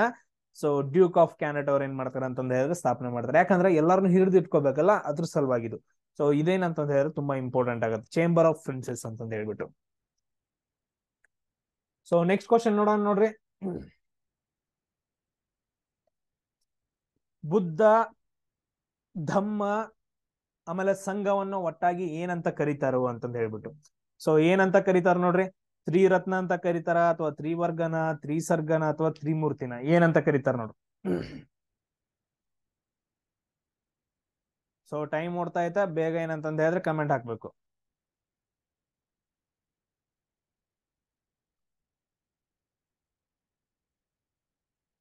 ಎಸ್ ನೋಡ್ರಿ, ನಿಮ್ದ ಟೈಮ್ ಅಪ್. ಸೊ ಇಲ್ಲಿ ಏನಂತಂದ ಹೇಳಿದ್ರೆ ಬುದ್ಧ, ಧಮ್ಮ ಮತ್ತು ಸಂಘವನ್ನ ಮೂರು ಸೇರ್ಬಿಟ್ಟು ನಾವ್ ಏನಂತ ಕರಿತೀವಿ ಅಂದ್ರೆ ತ್ರಿರತ್ನ ಅಂತ ಕರಿತೀವಿ. ಆಮೇಲೆ ತ್ರಿಪೀಠಿಕೆಗಳು ಅವು ಇವೆಲ್ಲ ಬರ್ತಾವ, ಅವುಗಳನ್ನ ನೋಡ್ಕೊಳ್ರಿ. ಬಟ್ ಅದ್ರ ಬುದ್ಧನ ಬಗ್ಗೆ ನಾನು ಆಲ್ರೆಡಿ ನಿಮ್ಗೆ ಕೆಲವೊಂದು ಎಕ್ಸ್ಪ್ಲೇನ್ ಮಾಡಿದೀನಿ. ಇನ್ನೊಂದು ಕೆಲವೊಂದು ಪಾಯಿಂಟ್ಸ್ ಗಳು ಬರ್ತಾವ ಅಂದ್ರೆ ಒಂದನೇ ಬೌದ್ಧ ಸಮ್ಮೇಳನ, ಅದಾದ ನಂತರ ಎರಡನೇ ಬೌದ್ಧ ಸಮ್ಮೇಳನ, ಮೂರನೇ ಬೌದ್ಧ ಸಮ್ಮೇಳನ, ಆಮೇಲೆ ನಾಲ್ಕನೇ ಬೌದ್ಧ ಸಮ್ಮೇಳನ ತುಂಬಾ ಇಂಪಾರ್ಟೆಂಟ್ ಆಗ್ತಾವ. ನಾಲ್ಕನೇ ಬೌದ್ಧ ಸಮ್ಮೇಳನವನ್ನ ಕನಿಷ್ಕ ಏನ್ ಮಾಡ್ತಾನ ಅಂತಂದ ಹೇಳಿದ್ರೆ ಏರ್ಪಾಟ್ ಮಾಡ್ತಾನೆ, ಎಲ್ಲಿ? ಕುಂಡಲಿ ವನದೊಳಗಡೆ, ಕುಂಡಲಿ ವನದಲ್ಲಿ. ಸೇಮ್ ಅದೇ ತರ ಮೂರನೇ ಬೌದ್ಧ ಸಮ್ಮೇಳನವನ್ನ ಅಶೋಕ ಪಾಟಲಿಪುತ್ರದೊಳಗಡೆ ಏನ್ ಮಾಡ್ತಾನ ಅಂತಂದ ಹೇಳಿದ್ರೆ ಕಂಡಕ್ಟ್ ಮಾಡ್ತಾನ. ಸೇಮ್ ಅದೇ ತರ ಏನಂತಂದ ಹೇಳಿದ್ರೆ ಮೊದಲ ಸಮ್ಮೇಳನ ಏನಂತಂದ ಹೇಳಿದ್ರೆ ರಾಜಗೃಹದಲ್ಲಿ ನಡೆಯುತ್ತಾ. ಯಾರಪ್ಪ ಅಂತಂದ ಹೇಳಿದ್ರೆ ಅಜಾತ ಶತ್ರು, ಬುದ್ಧನ ಸಮಕಾಲೀನವನು. ಬುದ್ಧ ಸತ್ ನಂತರ ಏನಂತ ಹೇಳಿದ್ರೆ ಅಜಾತಶತ್ರು ರಾಜಗೃಹದಲ್ಲಿ 1ನೇ ಬೌದ್ಧ ಸಮ್ಮೇಳನವನ್ನ ಏರ್ಪಾಡು ಮಾಡ್ತಾನೆ. ಆಮೇಲೆ 2ನೇದು ಯಾರು ಮಾಡ್ತಾರ, ಇಲ್ಲಿ ಯಾರ್ಯಾರು ಹೆಡ್ ಇರ್ತಾರ, ಸೊ ಅವುಗಳನ್ನೆಲ್ಲ ಏನಂತ ಹೇಳಿದ್ರೆ ಬರೆದ್ಬಿಟ್ಟು ನಂಗ ಮೆಸೇಜ್ ಹಾಕ್ರಿ. S.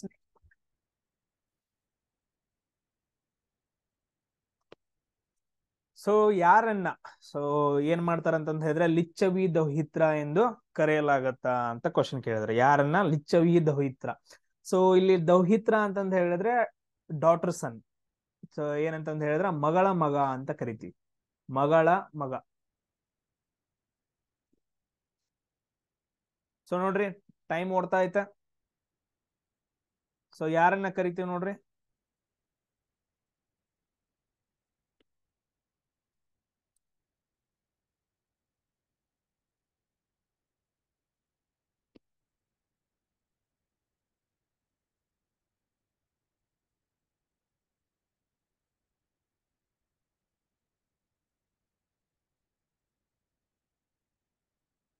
S time up.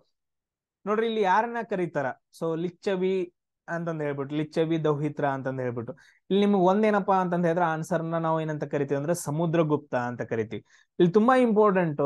So ಇಲ್ಲಿ 1ನೇ ಚಂದ್ರಗುಪ್ತ, ಸೊ ಗುಪ್ತರ ಕಾಲದಲ್ಲಿ ಅಂತಂದ್ ಹೇಳಿದ್ರೆ 1ನೇ ಚಂದ್ರಗುಪ್ತ ಏನ್ ಮಾಡ್ತಾ ಅಂತಂದ್ ಹೇಳಿದ್ರೆ, ಸೊ ಲಿಚ್ಚವಿಯ ಒಬ್ಬ ರಾಜಕುಮಾರಿಯನ್ನ ಮದುವೆ ಆಗ್ತಾನ. ಲಿಚ್ಚವಿಯ ರಾಜಕುಮಾರಿ ಕುಮಾರದೇವಿಯನ್ನ ಏನಂತಂದ್ ಹೇಳಿದ್ರೆ ಯಾರ ಮದುವೆ ಆಗ್ತಾರ, 1ನೇ ಚಂದ್ರಗುಪ್ತ ಮದುವೆ ಆಗ್ತಾನ. ಇವ್ರಿಬ್ಬರಿಗೂ ಹುಟ್ಟಿದಂತಹ ಒಬ್ಬ ಮಗ ಯಾರಂತಂದ್ ಹೇಳಿದ್ರೆ ಸಮುದ್ರಗುಪ್ತ. ಯಾರಪ್ಪ ಅಂತಂದ್ ಹೇಳಿದ್ರೆ ಸಮುದ್ರಗುಪ್ತ. ಸೊ ಲಿಚ್ಚವಿಯ ದೌಹಿತ್ರ ಅಂತಂದ್ ಹೇಳಿದ್ರೆ ಲಿಚ್ಚವಿ ವಂಶದ ಮಗಳು ಯಾರು, ಕುಮಾರದೇವಿ. ಇವ್ರ ಮಗ ಯಾರು, ಸಮುದ್ರಗುಪ್ತ ಅಂತಂದ್ ಹೇಳ್ತೀವಿ. ಸೊ ಇಲ್ಲಿ ತುಂಬಾ ಈ ತರ ಕ್ವಶನ್ಸ್ ಗಳನ್ನ SSC ಒಳಗಡೆ ಕೇಳ್ತಾರ. ಇಲ್ಲಿ ನಮ್ಗ್ ನೋಡ್ರಿ ತುಂಬಾ ಇಂಪಾರ್ಟೆಂಟ್ ಕೆಲವೊಂದು ಪಾಯಿಂಟ್ಸ್ ಗಳು ಬರ್ತಾವ. ನಾನು ಆಲ್ರೆಡಿ ಗುಪ್ತರ ಬಗ್ಗೆ ವಿಡಿಯೋ ಮಾಡಿ ಹಾಕಿದೀನಿಲ್ಲ ಗೊತ್ತಿಲ್ಲ, ಬಟ್ ಕೆಲವೊಂದು ವಿಷಯಗಳನ್ನ ನಾನು ಇಲ್ಲಿ ಹೇಳ್ತೀನಿ. ತುಂಬಾ ಇಂಪಾರ್ಟೆಂಟ್, ಕೆಲವೊಂದು ಎಲ್ಲ ಓನ್ಲಿ ಇಂಪಾರ್ಟೆಂಟ್ ಅಷ್ಟೇ, ಉಳಿದು ಸ್ವಲ್ಪ ನೋಡ್ಕೊಬೇಕು ನೀವು. ಇಲ್ಲಿ ನೋಡ್ರಿ ಸಮುದ್ರಗುಪ್ತ ಅಂತ ಬಂದಾಗ, ಸೊ ಇವ್ರನ್ನ 1000 ಕದನಗಳ ಸರದಾರ ಅಂತ ಕರಿತೀವಿ.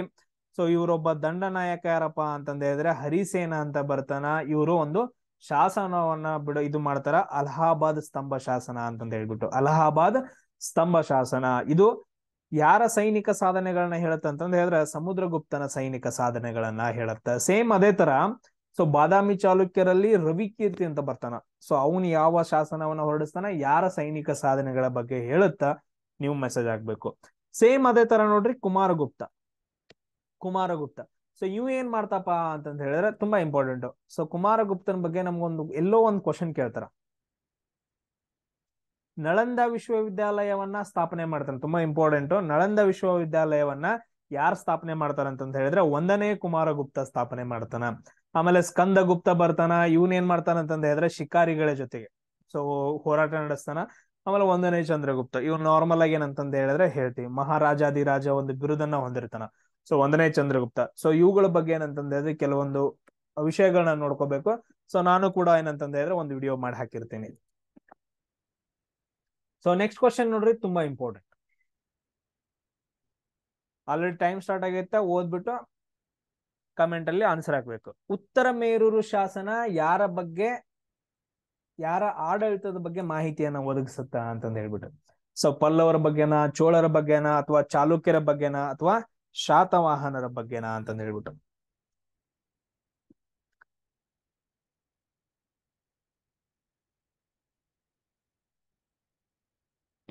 S time up. ನೋಡ್ರಿ ಸೊ ಉತ್ತರ ಮೇರೂರು ಶಾಸನ ಅಂತ ಬಂತು ಅಂತಂದ ಹೇಳಿದ್ರೆ ಚೋಳರ ಆಡಳಿತದ ಬಗ್ಗೆ ಏನಂತಂದ ಹೇಳಿದ್ರೆ ಉತ್ತರ ಮೇರೂರು ಶಾಸನ ಹೇಳುತ್ತಾ. ನಿಮ್ಗೆ ತುಂಬಾ ಇಂಪಾರ್ಟೆಂಟ್ ಉತ್ತರ ಮೇರೂರು ಶಾಸನ. ಸೊ ಈ ಶಾಸನವನ್ನ ಹೊರಡಿಸಿದವ್ರು ಯಾರಪ್ಪ ಅಂತಂದ ಹೇಳಿದ್ರೆ 1ನೇ ಪರಾಂತಕ ಅಂತ ಹೇಳ್ತೀವಿ. ಯಾರು, ಸೊ 1ನೇ ಪರಾಂತಕ. ಸೊ ಇದು ಉತ್ತರ ಮೇರೂರು ಶಾಸನ ಏನ್ ಹೇಳತ್ತ ಅಂತಂದ ಹೇಳಿದ್ರೆ ಸಿಂಪಲ್ ಆಗಿ ಅರ್ಥ ಮಾಡ್ಕೊಳ್ರಿ. ಸೊ ಇಲ್ಲಿ ಒಂದು ಊರು, ಸೊ ಒಂದು ಊರ್ ಏನಂತಂದ ಹೇಳಿದ್ರೆ ಅದ ಯಾವ್ದು ಅಂತಂದ ಹೇಳಿದ್ರೆ ಉತ್ತರ ಮೇರೂರು. ಉತ್ತರ ಮೇರೂರದಲ್ಲಿ ಏನಂತಂದ ಹೇಳಿದ್ರೆ ಗ್ರಾಮ ಪಂಚಾಯತಿ, ಹೆಂಗ್ ಗ್ರಾಮ ಪಂಚಾಯತಿ ಲೋಕಲ್ ಗವರ್ಮೆಂಟ್ ಇತ್ತಲ್ಲ ಹಂಗ ಗ್ರಾಮ ಪಂಚಾಯತಿ ಅಂದ್ರೆ ಗ್ರಾಮ ಸಭೆ ಅಂತ ಇರುತ್ತಲ್ಲಿ. ಗ್ರಾಮ ಸಭೆಯಲ್ಲಿ ಏನಂತಂದ ಹೇಳಿದ್ರೆ ಹಲವಾರು ಅಧಿಕಾರಿಗಳು ಇರ್ತಿದ್ರು.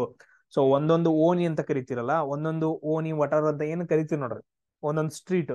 ಸೊ ಅದ್ರಲ್ಲಿ ಏನಂತಂದ ಹೇಳಿದ್ರೆ ಒಬ್ಬೊಬ್ರು ಅಧಿಕಾರಿಗಳನ್ನ ನೇಮಿಸ್ತಾ ಇದ್ರು, ಒಂದೊಂದು ಕೆಲ್ಸಕ್ಕೆ ಒಬ್ಬೊಬ್ರು ಅಧಿಕಾರಿ.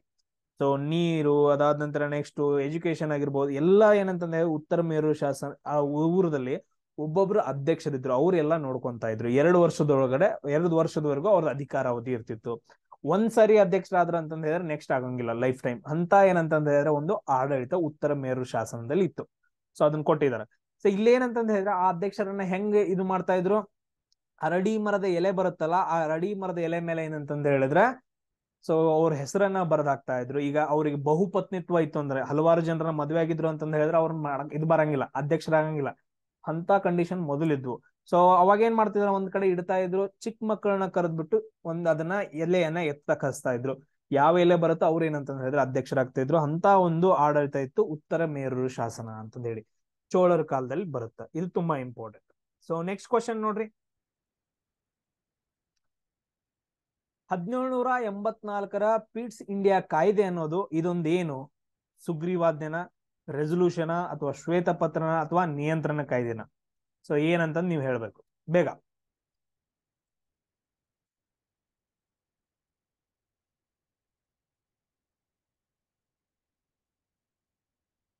ಸೊ ಟೈಮ್ ಯಾಕೆ ಬಂದೈತೆ, ಬೇಗ ಬೇಗ ಹೇಳ್ಬೇಕು, ಬೇಗ ಬೇಗ ಮೆಸೇಜ್ ಹಾಕ್ರಿ. Yes, time up. ನೋಡ್ರಿ, ಸೊ 1784 ಏನ್ ಕಾಯ್ದೆ ಬರುತ್ತಲ್ಲ, ಸೊ ಅದಕ್ಕಿಂತ ಮುಂಚೆ ಏನಂತಂದ ಹೇಳಿದ್ರೆ 1773 ಒಂದು ಕಾಯ್ದೆ ಬಂದಿರುತ್ತ. ಆ ಕಾಯ್ದೆಯಲ್ಲಿ ಏನಂತಂದ ಹೇಳಿದ್ರೆ ಹಲವಾರು ತೊಡಕುಗಳಿರ್ತಾವ, ಪ್ರಾಬ್ಲಮ್ಸ್ಗಳಿರ್ತಾವ. ಅವುಗಳನ್ನೆಲ್ಲ ಸಾಲ್ವ್ ಮಾಡಕ್ ಏನ್ ಮಾಡ್ತಾರ ಅಂತಂದ ಹೇಳಿದ್ರೆ 1784 ಪೀಟ್ಸ್ ಇಂಡಿಯಾ ಕಾಯ್ದೆಯನ್ನ ಜಾರಿಗೆ ತಗೊಂಡ್ ಬರ್ತಾರ. ಇದೊಂದೇನಪ್ಪಾ ಅಂತಂದ ಹೇಳಿದ್ರೆ ರೆಸೊಲ್ಯೂಷನ್ ಅಂತಂದ ಹೇಳ್ತೀವಿ. ಇದೊಂದ್ ಏನಂತಂದ ಹೇಳಿದ್ರೆ ರೆಸೊಲ್ಯೂಷನ್ ಅಂತಂದ ಹೇಳ್ತೀವಿ. ತುಂಬಾ ಇಂಪಾರ್ಟೆಂಟ್ ರೆಸೊಲ್ಯೂಷನ್. ಇಲ್ಲಿ ನಮಗ್ ನೋಡ್ರಿ 1773 ಏನೇನ್ ಬರ್ತಾವ. ಸೊ ಇಲ್ಲಿ ಏನಂತಂದ ಹೇಳಿದ್ರೆ, ಸೊ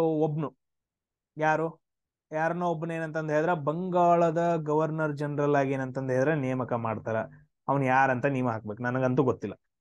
ಸೊ ಅದಾದ ನಂತರ ನೆಕ್ಸ್ಟ್ ಏನ್ ಮಾಡ್ತಾರ ಅಂದ್ರೆ 1774 ಸುಪ್ರೀಂ ಕೋರ್ಟ್ ಅನ್ನ ಸ್ಥಾಪನೆ ಮಾಡ್ತಾರ. ಎಲ್ಲಿ? ಕೋಲ್ಕತ್ತಾದೊಳಗಡೆ.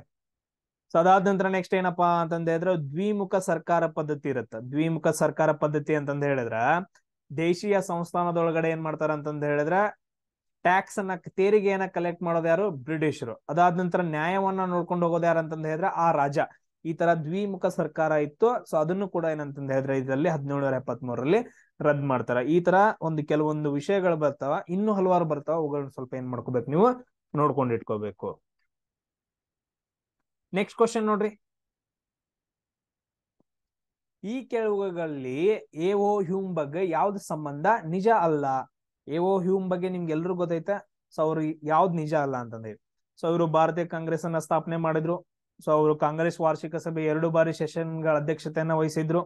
ಆಮೇಲೆ ಅವರು ಪಕ್ಷಿ ವಿಜ್ಞಾನಿ ಆಗಿದ್ರು. ಅದಾದ ನಂತರ ಅವರು ಇಂಡಿಯನ್ ಸಿವಿಲ್ ಸೇವೆಯ ಸದಸ್ಯರಾಗಿದ್ರು ಅಂತಂದೇಳಿ.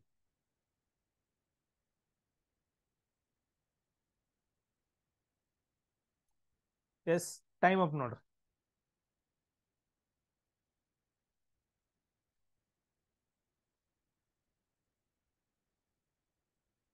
ಸೊ ಇಲ್ಲೇನಪ್ಪಾ ಅಂತಂತ ಹೇಳಿದ್ರೆ ಅವ್ರ ಏನ್ ಮಾಡ್ತಾರಂದ್ರೆ ಎಒ ಹ್ಯೂಮ್ ಅವ್ರು ಏನ್ ಮಾಡ್ತಾರ ಅಂತಂದ ಹೇಳಿದ್ರೆ, ಸೊ ಭಾರತೀಯ national INC Indian national Congress ಅನ್ನ ಏನಂತಂದ ಹೇಳಿದ್ರೆ 1885 ಸ್ಥಾಪನೆ ಮಾಡ್ತಾರ. ಇದೆಲ್ರಿಗೂ ನಿಮ್ಗೆ ಗೊತ್ತೈತಿ. ಅದಾದ ನಂತರ ನೆಕ್ಸ್ಟ್ ಏನಂತಂದ ಹೇಳಿದ್ರೆ, ಸೊ ಅವರು ಕಾಂಗ್ರೆಸ್ ವಾರ್ಷಿಕ ಸಭೆ 2 ಸೆಷನ್ಗಳ ಅಧ್ಯಕ್ಷತೆ ಇದಂತೂ ಇಲ್ಲ. ಅವ್ರು ಸ್ಥಾಪನೆ ಮಾಡಿದ್ರಷ್ಟ, ಅಧ್ಯಕ್ಷತೆಯನ್ನ ಬೇರೆದವರು ವಹಿಸಿದ್ರು. ಸೊ ಅವ್ರು ವಹಿಸಿಲ್ಲ. ಇಲ್ಲಿ ಏನಂತಂದ ಹೇಳಿದ್ರೆ ಆನ್ಸರ್ ಬಿ ಏನಪ್ಪಾ ಅಂತಂದ ಹೇಳಿದ್ರೆ ನಮ್ದ ಕರೆಕ್ಟ್ ಆಗತ್ತ. ಆಮೇಲೆ ಅವರು ಪಕ್ಷಿ ವಿಜ್ಞಾನಿ ಆಗಿದ್ರು. ಆಮೇಲೆ ಇಂಡಿಯನ್ ಸಿವಿಲ್ ಸೇವೆಯನ್ನ ಕೂಡ ಏನಂತಂದ ಹೇಳಿದ್ರೆ ಅವ್ರು ಮಾಡ್ತಾ ಇದ್ರು. ಸೊ ಎಒ ಹ್ಯೂಮ್ ಬರು. ಆಮೇಲೆ ಇಂಡಿಯನ್ ನ್ಯಾಷನಲ್ ಕಾಂಗ್ರೆಸ್ ಅಲ್ಲಿ ಹಲವಾರು ಏನಪ್ಪಾ ಅಂತಂದ ಹೇಳಿದ್ರೆ ಪಾಯಿಂಟ್ಸ್ ಗಳು ಬರ್ತವೆ. ಯಾವ್ಯಾವು? ಸೊ 1907 ಅಧಿವೇಶನ ತುಂಬಾ ಇಂಪಾರ್ಟೆಂಟ್ ಆಗತ್ತ. 1886 ಅಧಿವೇಶನ ತುಂಬಾ ಇಂಪಾರ್ಟೆಂಟ್.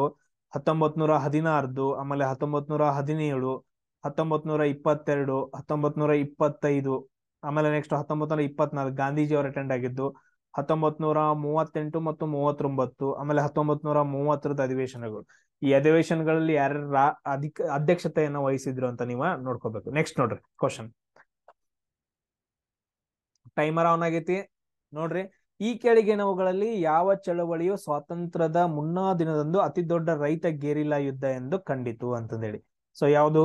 ಪುನಪ್ರ ವೈಲಾರ್ ಚಳವಳಿ, ತೆಲಂಗಾಣ ಚಳವಳಿ, ನೌಕಾಲಿ ಚಳವಳಿ, ಆಮೇಲೆ ತೆಬಾಗ ಚಳವಳಿ ಅಂತ ಬರುತ್ತೆ. ಯಾವ ಚಳವಳಿ? ಸೊ ಇಲ್ಲಿ ಏನಂತಂದ ಹೇಳಿದ್ರೆ ಸ್ವತಂತ್ರ ಕೊಡೋಕ್ಕಿಂತ ಮುಂಚೆನೆ ಏನಂತಂದ ಹೇಳಿದ್ರೆ ಒಂದ್ ದೊಡ್ಡ ಚಳವಳಿ ಸ್ಟಾರ್ಟ್ ಆಗಿಬಿಡುತ್ತಾ, ಗೆರಿಲ್ಲಾ ಯುದ್ಧವನ್ನ ಯೂಸ್ ಮಾಡ್ಕೊಂಡು. ಸೊ ತುಂಬಾ ಇಂಪಾರ್ಟೆಂಟ್ ಅದು ಯಾವ ಚಳವಳಿ. S, time up. ಸೊ ಯಾವ್ದಪ್ಪ ಅಂತಂದ ಹೇಳಿದ್ರೆ ತೆಲಂಗಾಣ ಚಳವಳಿ ಅಂತಂದ ಹೇಳ್ತೀವಿ. ಇಲ್ಲೇನಪ್ಪಾ ಅಂತಂದ ಹೇಳಿದ್ರೆ ತೆಲಂಗಾಣ ಚಳವಳಿ ಅಂತಂದ ಹೇಳ್ತೀವಿ. ಆನ್ಸರು ಸ್ವಾತಂತ್ರ್ಯ ಇನ್ನೇನ್ ಸಿಗ್ಬೇಕು, ಸೊ ಅದಕ್ಕಿಂತ ಒಂದು ಹಲವಾರು ದಿನಗಳ ಹಿಂದೆ ಏನಂತಂದ ಹೇಳಿದ್ರೆ ಒಂದು ಚಳವಳಿ ಸ್ಟಾರ್ಟ್ ಆಗತ್ತ. ಅಲ್ಲಿ ರೈತರು ಏನಂತಂದ ಹೇಳಿದ್ರೆ ದಂಗೆ ಎದ್ ಬಿಡ್ತಾರ. ತುಂಬಾ ಇಂಪಾರ್ಟೆಂಟ್. 1946ರಲ್ಲಿ ಸ್ಟಾರ್ಟ್ ಆಗಿರುತ್ತೆ ಇದು, ಬಟ್ ಅದ್ರ ತುಂಬಾ ದೊಡ್ಡ ದಂಗೆ ಆಗುತ್ತೆ. 3000 ಜನ ಏನಂತಂದ ಹೇಳಿದ್ರೆ ರೈತರು ದಂಗೆ ಎದ್ಬಿಟ್ಟು ಇಡೀ ಭಾರತವನ್ನ ಅಲ್ಗಾಡಿಸ್ತಿರ್ತಾರ. ಸೊ ಅಂತ ಒಂದು ದೊಡ್ಡ ದಂಗೆ ಏನಂತಂದ ಹೇಳಿದ್ರೆ ತೆಲಂಗಾಣ ಚಳವಳಿ ಅಂತಂದ ಹೇಳ್ತೀವಿ. ತುಂಬಾ ಇಂಪಾರ್ಟೆಂಟ್, ನೆನ್ಪಿಟ್ಕೊಡ್ರಿ ಇದೊಂದು. ಆಮೇಲೆ ನೌಕಾಲಿ ಚಳವಳಿ, ತೆಬಾಗ ಚಳವಳಿ ಅಂತ ಬರ್ತಾವ, ಅವುಗಳನ್ನ ಯಾವ ಅಂತ ನೋಡ್ಕೋಬೇಕು. ಆಮೇಲೆ ಇನ್ನೊಂದು ತುಂಬಾ ಇಂಪಾರ್ಟೆಂಟ್, ಸೇಮ್ ಇದೇ ತರ ಏನಂತಂದ ಹೇಳಿದ್ರ ಚಳವಳಿ ಬಗ್ಗೆನೇ ಬರುತ್ತಾ. ಕೇರಳದಲ್ಲಿ ಮುಸ್ಲಿಮರು ಏನ್ ಮಾಡ್ತಾರ ಅಂತಂದ ಹೇಳಿದ್ರ, ಒಂದು ಮುಸ್ಲಿಂ ಜನಾಂಗ ಅವ್ರ ಏನ್ ಮಾಡ್ತಾರ ಅಂತಂದ ಹೇಳಿದ್ರ ಬ್ರಿಟಿಷರ ವಿರುದ್ಧ ದಂಗೆ ಹೇಳ್ತಾರ. ಸೊ ಅದು ಯಾವ ಚಳವಳಿ ಏನು ಅಂತಂದ ಹೇಳಿ ನೀವು ನೋಡ್ಕೋಬೇಕು. ಸೊ ಎಸ್, ನೆಕ್ಸ್ಟ್ ಕ್ವಶನ್ ನೋಡ್ರಿ. ಟೈಮರ್ ಸ್ಟಾರ್ಟ್ ಆಗೈತಿ. The founder of Lodhi dynasty ಅಂದ್ರ ಲೋಧಿ ಸಂತತಿಯ ಸ್ಥಾಪಕ ಯಾರು? ಲೋಧಿ ಸಂತತಿಯ ಸ್ಥಾಪಕ ಯಾರು? ಇದು ಎಲ್ರಿಗೂ ಗೊತ್ತಿರುತ್ತೆ, ಎಲ್ರು ಹಾಕ್ಬಿಡ್ತಿರ್, ಎಲ್ರು ಹಾಕ್ಬಿಡ್ತಾರೆ. ನೋಡೋಣ, ನಾನು ಚೆಕ್ ಮಾಡ್ತೀನಿ. ಕ್ಲಾಸ್ ಎಲ್ಲ ಮುಗಿದ ನಂತರ ಒಂದ್ 2-3 ದಿನ ಆದ ನಂತರ ಚೆಕ್ ಮಾಡ್ತೀನಿ ಎಲ್ಲಾನು. ನಿಮ್ಗೆ ಇದೆಲ್ಲಾದ್ರೂ ಫುಲ್ ಈಸಿಯಾಗಿ ಅರ್ಥ ಆಗ್ತಿತ್ತು ಅಂತಂದ ಹೇಳಿದ್ರೆ ಲೈವ್ ಬರಕ್ ಸ್ಟಾರ್ಟ್ ಮಾಡ್ತೀನಿ ಅಷ್ಟೇ. S, time up. ಲೋಧಿಯ ಸ್ಥಾಪಕರು ಯಾರಪ್ಪ ಅಂತಂದ ಹೇಳಿದ್ರೆ ಯಾರಾಗ್ತಾರ? 18ನೇ ಕ್ವಶನ್. ಸೊ ಯಾರಪ್ಪ ಅಂತಂದ ಹೇಳಿದ್ರೆ ಬಹುಲುಲ್ ಲೋಧಿ. ಲೋಧಿಯ ಸ್ಥಾಪಕ, ಲೋಧಿ ಸಂತತಿಯ ಸ್ಥಾಪಕರು ಯಾರಂತಂದ ಹೇಳಿದ್ರೆ ಬಹುಲುಲ್ ಲೋಧಿ ಅಂತಂದ ಹೇಳ್ತೀವಿ. ಸೊ ಇವ್ರ ಬಗ್ಗೆ ಅಷ್ಟೇ ನೆನ್ಪಿಟ್ಕೊಳ್ರಿ. ಅದಾದ ನಂತರ ಇದ್ರಲ್ಲಿ ತುಂಬಾ ಇಂಪಾರ್ಟೆಂಟ್ ಸಿಕಂದರ್ ಲೋಧಿ, ಆಮೇಲೆ ನೆಕ್ಸ್ಟ್ ಇಬ್ರಾಹಿಂ ಲೋಧಿ. ಯಾಕೆ ಇಂಪಾರ್ಟೆಂಟ್ ಇವರು? ಸಿಕಂದರ್ ಲೋಧಿ ಏನ್ ಮಾಡ್ತಾ ಅಂತಂದ ಹೇಳಿದ್ರ ಒಂದು ಗಜಮಾಪಕವನ್ನ ಸ್ಥಾಪನೆ ಅಂದ್ರೆ ಭೂಮಾಪಕವನ್ನ ಸ್ಥಾಪನೆ ಮಾಡ್ತಾನ.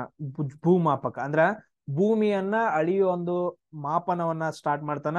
ಗಜ್ ಇ ಸಿಕಂದರಿ ಅಂತಂದ ಹೇಳ್ತೀವಿ. ಗಜ್ ಇ ಸಿಕಂದರಿ ಅನ್ನೋ ಒಂದು ಮಾಪನವನ್ನ ಸ್ಟಾರ್ಟ್ ಮಾಡ್ತಾನ ಭೂಮಿಯನ್ನ ಅಳಿಯಾಕ. ಅದಾದ ನಂತರ ಇನ್ನೊಂದ್ ಏನ್ ಮಾಡ್ತಾನ ಅಂತಂದ ಹೇಳಿದ್ರೆ ಆಗ್ರಾ ನಗರವನ್ನ ಸ್ಥಾಪನೆ ಮಾಡ್ತಾನ. ಆಗ್ರಾ ನಗರವನ್ನ ಶಹಜಾನ್ ಸ್ಟಾರ್ಟ್ ಮಾಡಿಲ್ಲ, ನೆನ್ಪಿಟ್ಕೊಡ್ರಿ. ಆಗ್ರಾದಲ್ಲಿ ತಾಜ್ ಮಹಲ್ ಶಹಜಾನ್ ಕಟ್ಟಿಸ್ದ, ಬಟ್ ಅದ್ರ ಆಗ್ರಾ ನಗರವನ್ನ ಸ್ಥಾಪನೆ ಮಾಡಿದವನ್ ಯಾರಂತಂದ ಹೇಳಿದ್ರ ಸಿಕಂದರ್ ಲೋಧಿ. ಅದಾದ ನಂತರ ನೆಕ್ಸ್ಟ್ ಇವ್ರಾದ ನಂತರ ಬರೋದು ಯಾರಪ್ಪ ಅಂತಂದ ಹೇಳಿದ್ರೆ ಇಬ್ರಾಹಿಂ ಲೋಧಿ. ಇವ್ನ್ ಯಾಕೆ ಇಂಪಾರ್ಟೆಂಟ್? ಇಬ್ರಾಹಿಂ ಲೋಧಿ ನಿಮ್ಗೆಲ್ರಿಗೂ ಗೊತ್ತೈತಿ, ಮೆಸೇಜ್ ಹಾಕರ್ ನೋಡು ಯಾಕೆ ಇಂಪಾರ್ಟೆಂಟ್ ಇಬ್ರಾಹಿಂ ಲೋಧಿ. ಸೊ 1526ರಲ್ಲಿ ಒಂದು ದೊಡ್ಡ ಕದನ ನಡೆಯುತ್ತ, ಭಾರತದ ಇತಿಹಾಸವನ್ನ ಚೇಂಜ್ ಮಾಡತ್ತ. ಒಂದನೇ ಪಾನಿಪತ್ ಕದನ. ಒಂದನೇ ಪಾನಿಪತ್ ಕದನ ಯಾರ ನಡುವೆ ನಡೆಯುತ್ತ? ಬಾಬರ್ ಮತ್ತು ಇಬ್ರಾಹಿಂ ಲೋಧಿ ನಡುವೆ ಏನಂತಂದ ಹೇಳಿದ್ರೆ ಆಫ್ಘನ್ ದಾಳಿಕೋರ ಬಾಬರ್ ಮತ್ತು ಇಬ್ರಾಹಿಂ ಲೋಧಿ ನಡುವೆ ನಡೆದು, ಸೊ ಒಂದನೇ ಪಾನಿಪತ್ ಕದನ 1526ರಲ್ಲಿ ಇಬ್ರಾಹಿಂ ಲೋಧಿಯನ್ನ ಕೊಂದಾಕ್ಬಿಟ್ಟು ಏನ್ ಮಾಡ್ತಾ ಅಂತಂದ ಹೇಳಿದ್ರೆ ನಮ್ಮ ಭಾರತ ದೇಶವನ್ನ ಏನ್ ಮಾಡ್ತಾ ಅಂತಂದ ಹೇಳಿದ್ರೆ ಡೆಲ್ಲಿಗೆ ಹೋಗ್ಬಿಟ್ಟು ಅದನ್ನ ವಶಪಡಿಸ್ಕೊಂಡು ಮೊಘಲರ ಆಳ್ವಿಕೆಯನ್ನ ಸ್ಥಾಪನೆ ಮಾಡ್ತಾನ. ಅದಕ್ಕೆ ತುಂಬಾ ಇಂಪಾರ್ಟೆಂಟ್ ಲೋಧಿ ಸಂತತಿ. ಎಸ್, ಎಲ್ರಿಗೂ ಗೊತ್ತಾಯ್ತಾ ಇದು? ನೆಕ್ಸ್ಟ್ ಕ್ವಶನ್ ನೋಡಿ, ತುಂಬಾ ಇಂಪಾರ್ಟೆಂಟ್. ಸೊ ಟೈಮರ್ ಸ್ಟಾರ್ಟ್ ಆಗೈತಾ? ಗಂಧರ್ವ ಶಾಲೆ ಕಲೆಯನ್ನ, so Gandharva school of art ಅಥವಾ ಗಂಧರ್ವ ಕಲೆ ಅಂತಂದ ಹೇಳ್ತೀವಿ, ಅಥವಾ ಗಾಂಧರ್ವ ಕಲೆ ಅಂತ ಹೇಳ್ತೀವಿ, ಅಥವಾ ಗಾಂಧಾರ ಕಲೆ ಅಂತಾನೆ ಹೇಳ್ತೀವಿ ನೋಡ್ರಿ. ಗಂಧರ್ವ ಅಲ್ಲ, ಗಾಂಧಾರ ಕಲೆ. ಗಾಂಧಾರ ಕಲೆ, ಗಾಂಧಾರ ಕಲೆ ತುಂಬಾ ಇಂಪಾರ್ಟೆಂಟ್ ಆಗತ್ತೆ. ಗಾಂಧಾರ ಕಲೆ ಸೊ ಏನಂತ ಕರೀತಾರೆ? ಇನ್ನೊಂದು ಹೆಸರು ಏನಿದಕ್ಕೆ? ಸೊ ಇದಕ್ಕೆ ಏನಂತ ಕರೀತಾರೆ ಅಂತಂದ ಹೇಳಿದ್ರೆ ಗ್ರೀಕ್ ರೋಮನ್ ಬೌದ್ಧ ಕಲೆ ಅಂತ ಕರೀತಾರೆ. ಗ್ರೀಕ್ ರೋಮನ್ ಬೌದ್ಧ ಕಲೆ. ನೋಡ್ರಿ, ಗಾಂಧಾರ ಕಲೆ ಒಳಗಡೆ ಏನಂತಂದ ಹೇಳಿದ್ರೆ ಯಾರ ಟೈಮಲ್ಲಿ ಬರುತ್ತೆ? ಕುಶಾನರ ಟೈಮಲ್ಲಿ ಏನಂತಂದ ಹೇಳಿದ್ರೆ ನಮ್ಮ ಭಾರತ ದೇಶಕ್ಕೆ ಎಂಟ್ರಿ ಕೊಡುತ್ತೆ ಫುಲ್ ಆಗಿ. ಮೊದಲೇ ಮೌರ್ಯರ ಕಾಲದಲ್ಲಿ ಸ್ವಲ್ಪ ಸ್ವಲ್ಪ ಬರ್ತಿದ್ದು, ಬಟ್ ಆದ್ರೆ ಕುಶಾನರ ಕಾಲದಲ್ಲಿ ಕಂಪ್ಲೀಟ್ ಆಗಿ ಏನಂತಂದ ಹೇಳಿದ್ರೆ ಗಾಂಧಾರ ಕಲೆ ನಮ್ಮ ಭಾರತ ದೇಶದೊಳಗಡೆ ಎಂಟ್ರಿ ಕೊಟ್ಬಿಡುತ್ತ. ಸೊ ಈಗ ನೀವು ಹಿಂದಿನ ಕಾಲದಲ್ಲಿ ಬುದ್ಧನ ಪ್ರತಿಮೆಗಳನ್ನ ನೋಡ್ಕೋಬೇಕು. ಸೊ ಕೂದಲುಗಳೆಲ್ಲ ಏನಂತಂದ ಹೇಳಿದ್ರೆ ವೇವ್ ತರ ಇರ್ತಿತ್ತು. ಅದಾದ ನಂತರ ಸ್ವಲ್ಪ ಬಟ್ಟೆ ಮಾತ್ರ ಇರ್ತಿತ್ತು. ಆಮೇಲೆ ಸ್ವಲ್ಪ ಮಾತ್ರ ಅಲಂಕಾರಿಕ ವಸ್ತುಗಳು ಇರ್ತಿದ್ವು.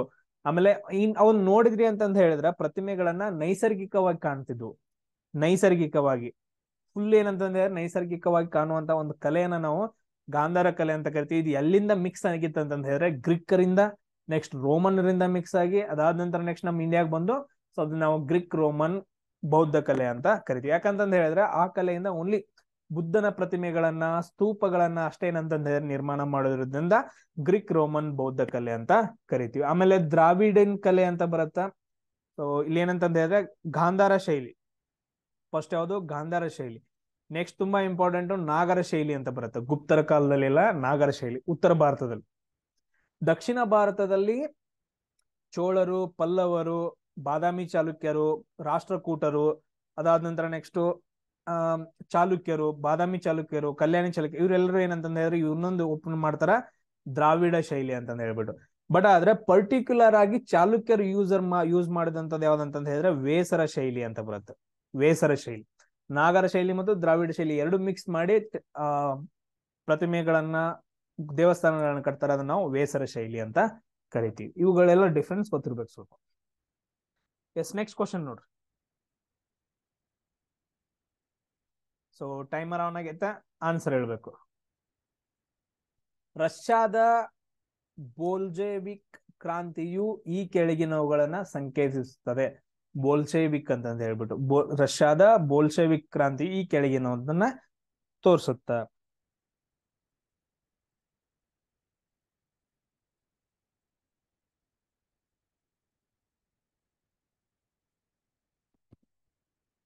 ಎಸ್, ಟೈಮ್ ಆಗಿ ಬಂದೈತೆ. ಏನು ಕಮ್ಯುನಿಸ್ಟ್ ಆಡಳಿತ ಆಗಮನ, ರಷ್ಯಾ ಗಣರಾಜ್ಯದ ಸ್ಥಾಪನೆ, ರಷ್ಯಾದಲ್ಲಿ ಪ್ರಜಾಪ್ರಭುತ್ವದ ಏನಂತಂದ ಹೇಳಿದ್ರೆ ಸ್ಥಾಪನೆ, ರೋಮನೋವ್ ರಾಜವಂಶದ ಪ್ರತಿಷ್ಠಿತಿ ಅಂತಂದ ಹೇಳ್ಬಿಟ್ಟು ಯಾವ್ದು ಆನ್ಸರ್ ಹಾಕಿದಿರ ಎಲ್ರು?